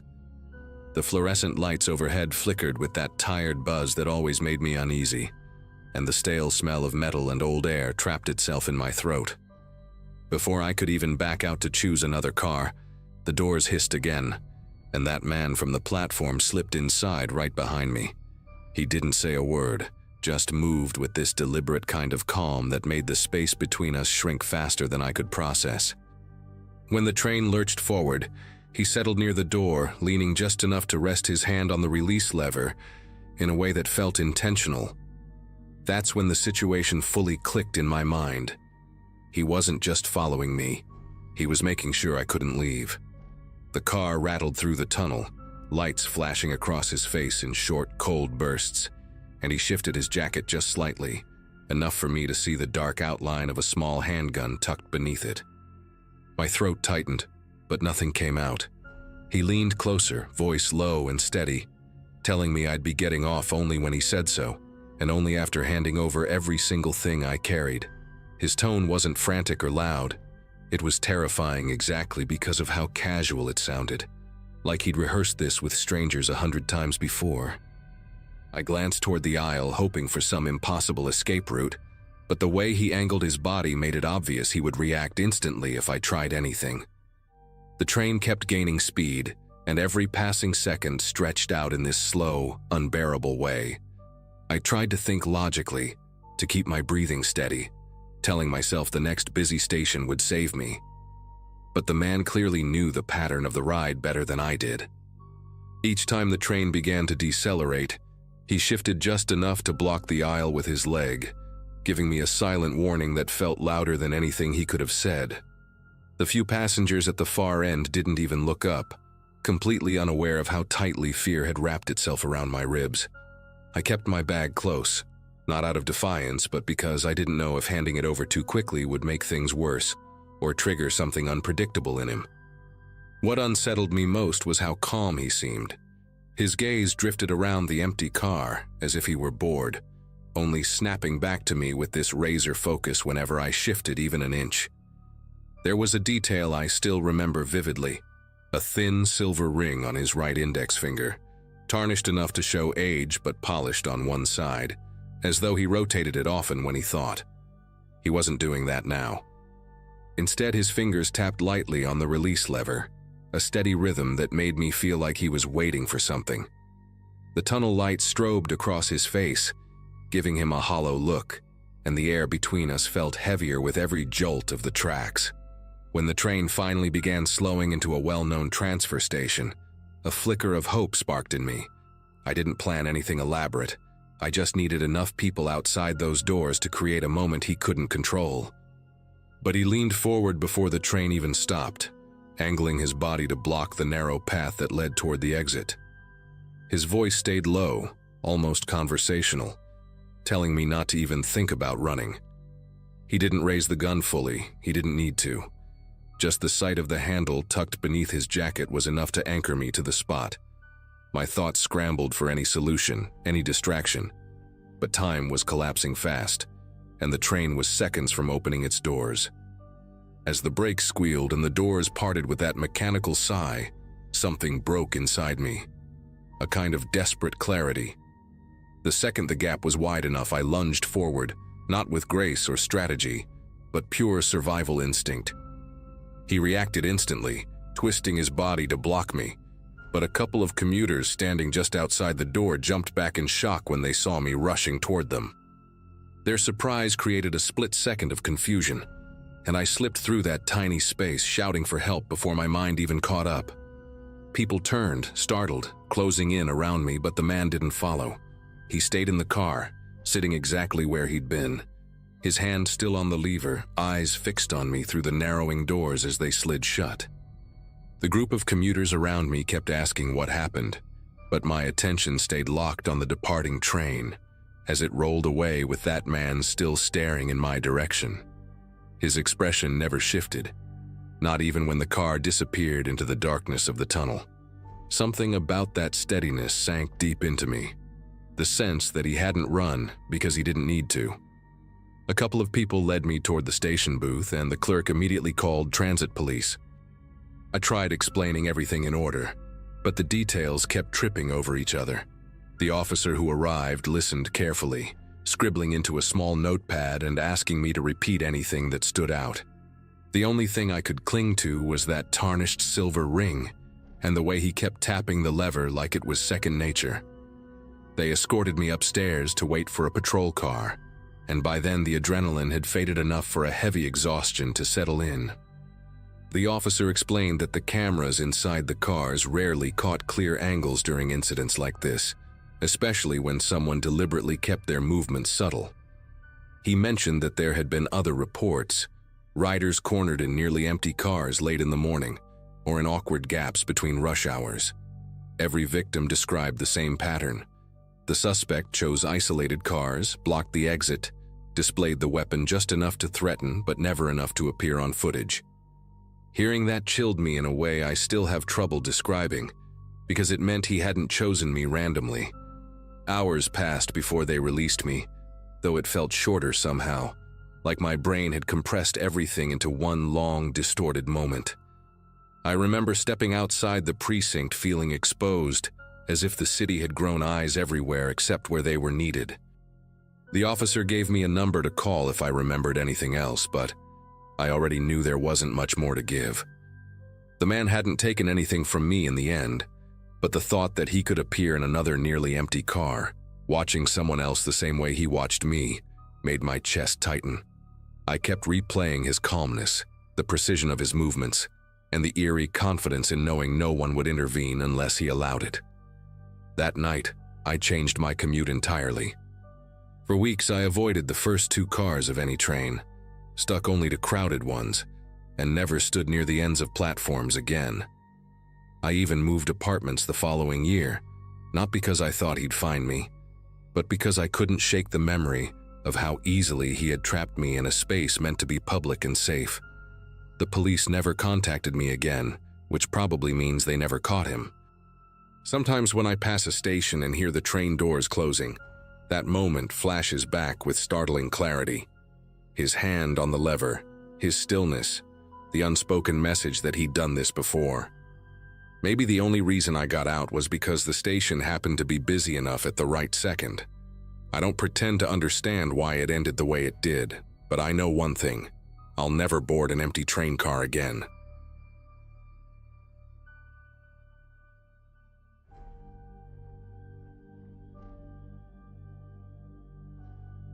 The whole thing happened during a class trip to New York in early 2024, when our school brought a group of juniors to see a couple of museums and catch a Broadway show.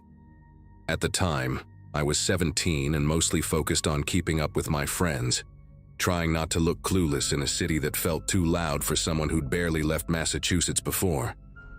I shared a room with two classmates, Andrew and Melissa, and the three of us stuck together most of the trip, wandering through Midtown like we were pretending to be adults. The hotel we stayed at was one of those older budget places squeezed between taller buildings. with a lobby that smelled faintly like detergent and old carpet. Nothing seemed strange until that one afternoon, when we got separated from the rest of our group on the way back from the corner deli and realized none of our key cards worked. What happened next still sits in my memory like a bruise I can't explain to anyone who wasn't there. We figured maybe the front desk had reset something, so we headed toward the elevators, joking about how our classmates would roast us for getting locked out. When the elevator doors opened, a man in a red maintenance vest stepped out, carrying a crate of cleaning supplies and humming at a pitch that felt oddly deliberate, almost like he was trying to match the sound of the elevator fan. He didn't say anything to us, just raised his eyebrows and moved aside. We went up to our floor, but as soon as we stepped out, the hallway lights flickered in a slow, rhythmic way, like they were responding to movement we couldn't see. Every door on the floor, not just ours, showed the same red indicator: access denied. Andrew thought it was hilarious, so he started tapping his card faster, but nothing changed. Melissa pressed the call button for the elevator again, and when the doors reopened, the same maintenance guy stood inside, even though he'd clearly walked away minutes earlier. Andrew tried asking him what was going on, but the guy just tilted his head and pointed to a metal door at the end of the hall with a faded sticker that said, "Staff only." We had assumed it was locked, but when we walked closer, a gust of cold air seeped out from underneath, carrying a smell like dust mixed with something metallic. The door wasn't just unlocked, it stood slightly open, almost waiting for someone to nudge it. Melissa asked if this was the way back to the lobby, but the man didn't respond. He simply used his foot to keep the elevator door from closing while watching us with an expression so unreadable it felt rehearsed. We exchanged a silent agreement that anything was better than standing there with him, so we slipped through the service door, figuring it had to connect to the stairs. The hallway behind it looked nothing like the guest floors. The carpet gave way to concrete, and the walls were covered with handwritten notes taped above pipes, each marked with initials we didn't recognize. Fluorescent lights buzzed overhead in long, inconsistent hums, casting shadows that bent strangely around the exposed wiring. As we followed the narrow passage, we passed rusted carts stacked with torn linens and boxes labeled with dates that didn't match any schedule a hotel would ever need. The deeper we went, the more the air felt stale, like we were walking into a place meant to stay hidden. We kept going until the hallway opened into a storage area lit by a single bulb, where rows of plastic bins sat arranged in a grid. Inside them were wallets, IDs, and phones, dozens of them, spilling over like someone had swept entire nights of chaos into containers and abandoned them there. Melissa reached into one of the bins before either of us could stop her, picking up a driver's license with a cracked corner. The photo showed a woman who looked barely older than us, but the expiration date suggested she should have renewed it long before any of us were even in high school. Some of the wallets still had receipts tucked inside, stamped with dates from random cities across the country. Andrew found a phone with a dented frame and tapped the screen out of habit, even though it was dead. What struck me wasn't just the quantity, but the fact that every bin had a small laminated tag clipped to the front with handwritten letters: M3, B9, S4. None of it made sense. We whispered in circles trying to rationalize what we were seeing, until something clattered deeper in the room, not loud but intentional, like someone had nudged a metal tray to let us know we weren't alone. We moved toward the hallway again, sticking close together, but the path didn't look the same anymore. A sign that hadn't been there minutes earlier pointed toward a stairwell labeled "Basement Access," written in blocky stenciled paint. Even the air felt different, warmer now, carrying a faint bitter smell that reminded me of overheated electronics. Andrew kept glancing behind us, muttering about how the bins weren't just lost items. They looked organized, sorted even. When we pushed open the basement stairwell door, it let out a soft groan that echoed down the concrete steps. Light from above barely reached past the third step, leaving the bottom swallowed in a blurry darkness. Melissa insisted we go up, not down, but right as she said that, the sound of keys jingled somewhere below, followed by a slow scrape of something dragging across the floor. None of us agreed to run. We just ended up doing it at the same time. The staircase led to another service corridor, This one lined with metal doors that had no room numbers, only barcodes printed on stickers, some peeling, some newly applied. A small rolling table stood off to the side with an open notebook filled with lists of dates and initials, all written in the same heavy-handed block letters we'd seen on the bins. A digital clock mounted on the wall blinked the wrong time, resetting every few seconds as though it couldn't decide on the hour. Before we could process any of it, a voice echoed from behind us, polite, measured, and close enough to make Melissa flinch backward. It was the maintenance guy, his tone calm, asking if we had gotten mixed up and needed help getting back to our floor. His presence there felt too convenient, too practiced, as if he knew exactly where we'd end up. He guided us back through a shortcut none of us had seen before, a plain door that opened directly into our hallway. All the lights there were steady now, glowing with a warmth that made the whole basement ordeal feel unreal. Our door unlocked immediately when Melissa tried her card again, and the staff member just nodded once before walking away, his steps silent on the carpet despite the heavy boots he wore. The moment the latch clicked behind us, Andrew realized his phone was missing from the nightstand where he'd left it charging. He tore the room apart while Melissa stood beside him, trying to calm him down. I checked the drawers, the bathroom, even under the beds, but his phone had vanished completely. We agreed to report it after dinner, assuming housekeeping had accidentally moved it. But none of us really believed that. About an hour later, while we were getting ready to head downstairs and meet the others, Andrew's missing phone somehow lit up on his nightstand, the same spot we had searched repeatedly. The battery showed only 3%, yet the screen turned on long enough to reveal a string of unread messages. The sender ID wasn't a number, it was blank, just an empty field. The first message said, "You shouldn't have gone down there." The second followed a few seconds later. "Stay on your floor tonight." Andrew tried unlocking the phone, but it powered off instantly, like whatever had turned it on had only allowed it to stay awake long enough to deliver the warning. None of us spoke for nearly a minute.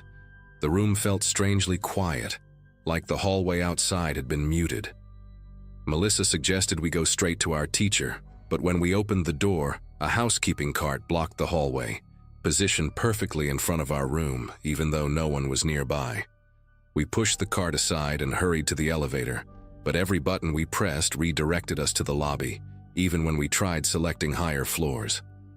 The moment the doors opened, we spotted the maintenance guy standing near the front desk, but now he wore a regular button-down shirt instead of the vest, as if he had changed roles in the short time since we'd last seen him. When he noticed us, he gave a quick nod to someone behind the counter, a gesture so small we almost missed it.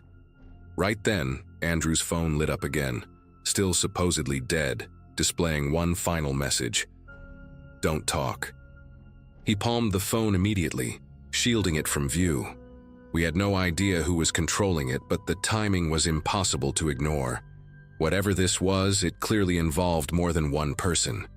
We spent the next hour pretending everything was normal, sitting through dinner with the group, making small talk, trying not to let our eyes drift toward any member of the hotel staff. Andrew kept his phone in his pocket, afraid even to glance at the screen.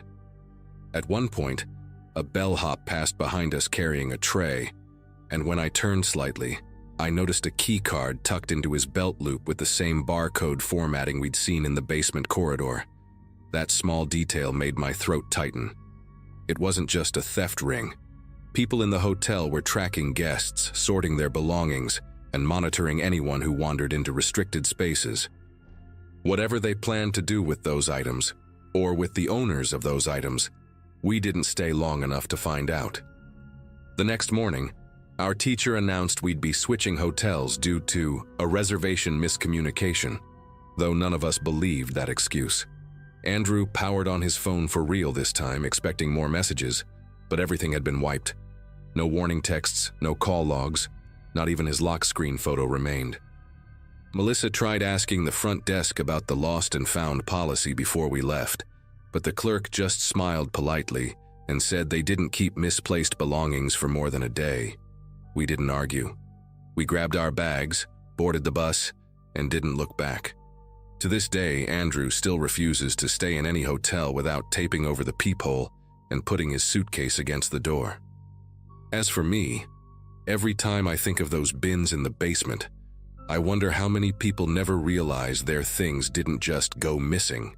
They were taken, categorized, and stored by someone who was watching them long before they ever checked in.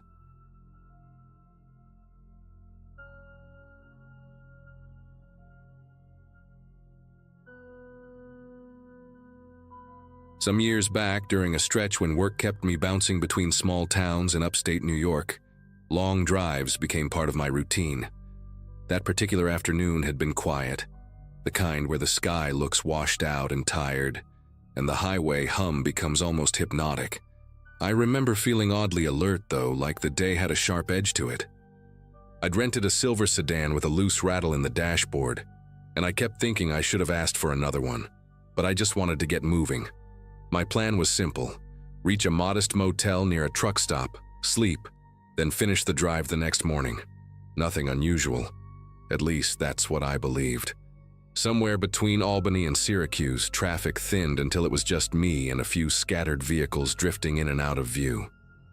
That's when I noticed a car pulled onto the shoulder, a dark SUV with one headlight flickering like a dying pulse.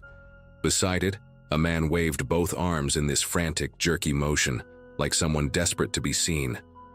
His jacket looked oversized, hanging off him in strange angles, and he kept glancing toward the tree line as if expecting someone to step out.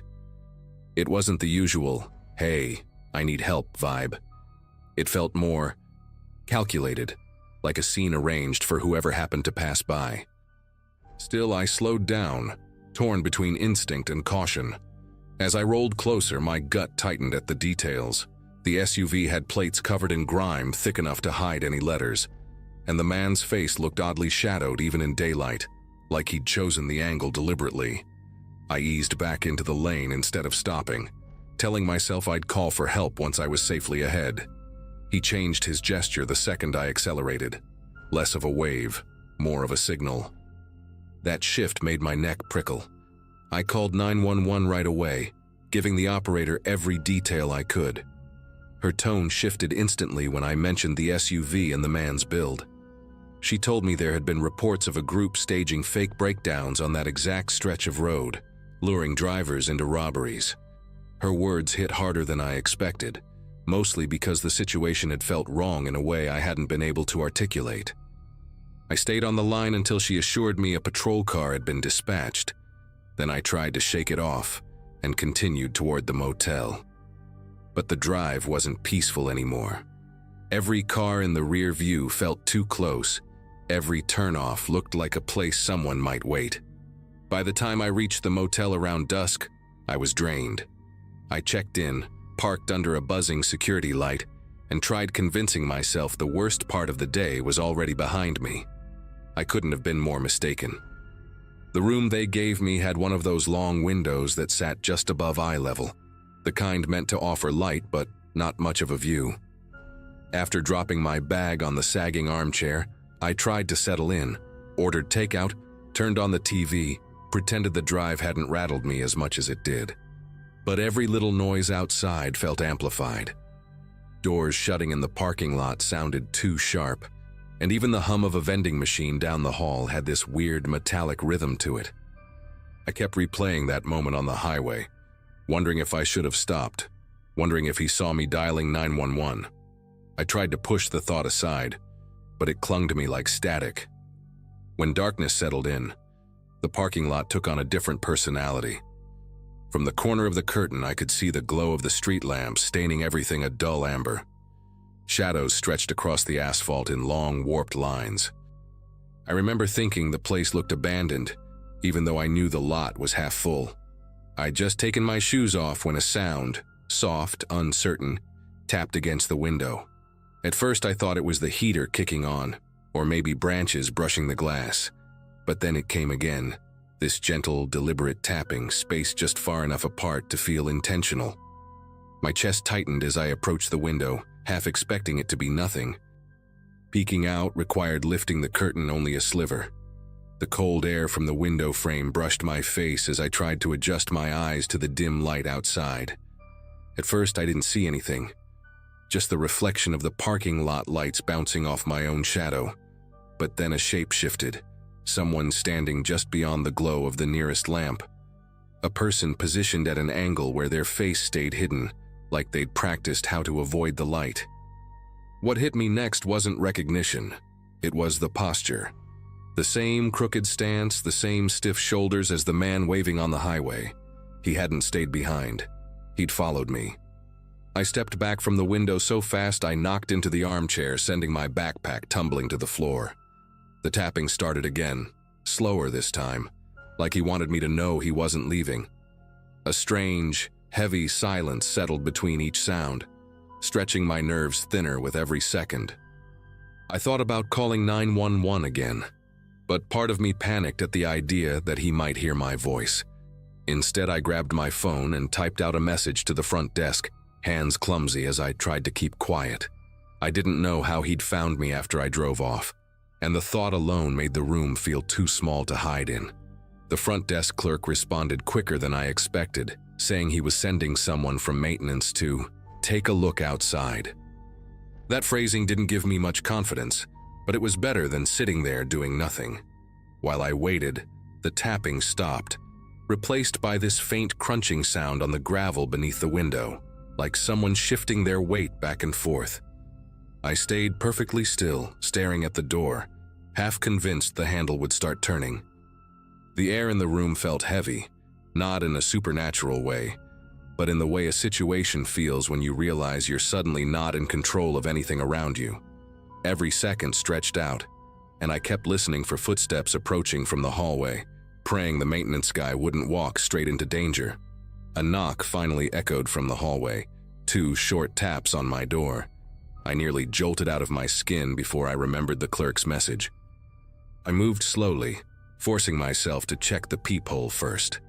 The man outside looked older, with a salt and pepper beard and a baseball cap embroidered with the motel's faded logo.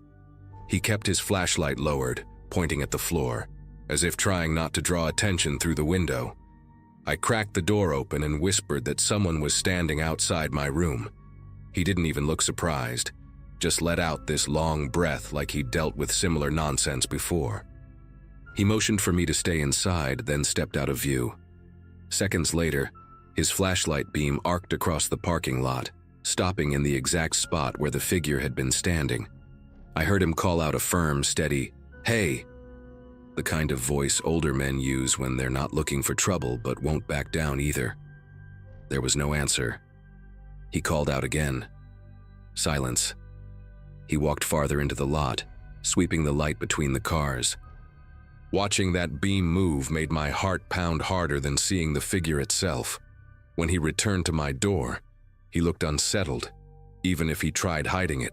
He told me nobody was out there anymore, but he also didn't think I should stay in that room overnight. The clerk offered to move me to a room on the 2nd floor, away from the parking lot entirely. I jumped at the chance. The maintenance guy insisted on walking me upstairs, and I didn't argue. While we crossed the lot together, I kept scanning between the cars, searching for any sign of movement. Nothing. Not even the whisper of gravel shifting.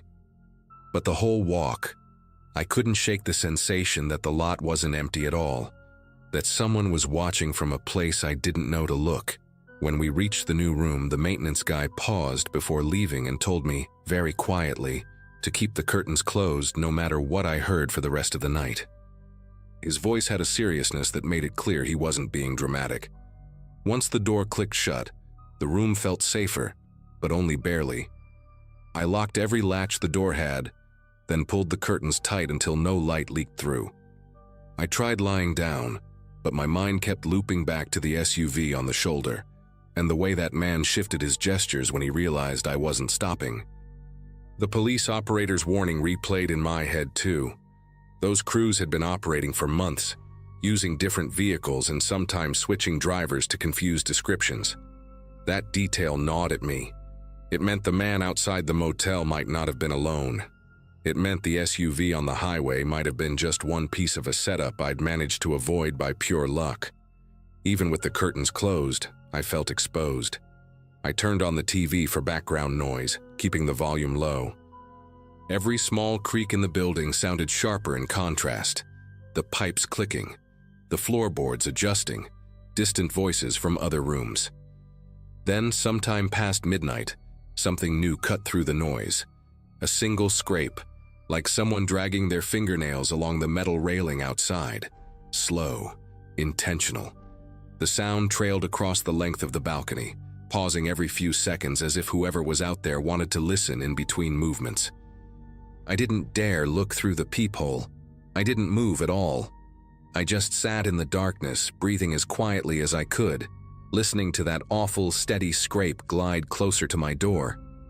Then it stopped. No footsteps, no voices.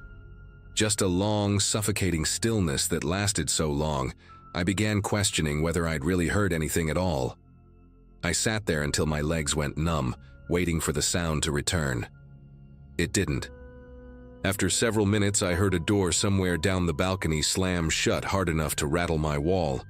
Whether it belonged to a guest or someone who'd been prowling up there, I couldn't tell.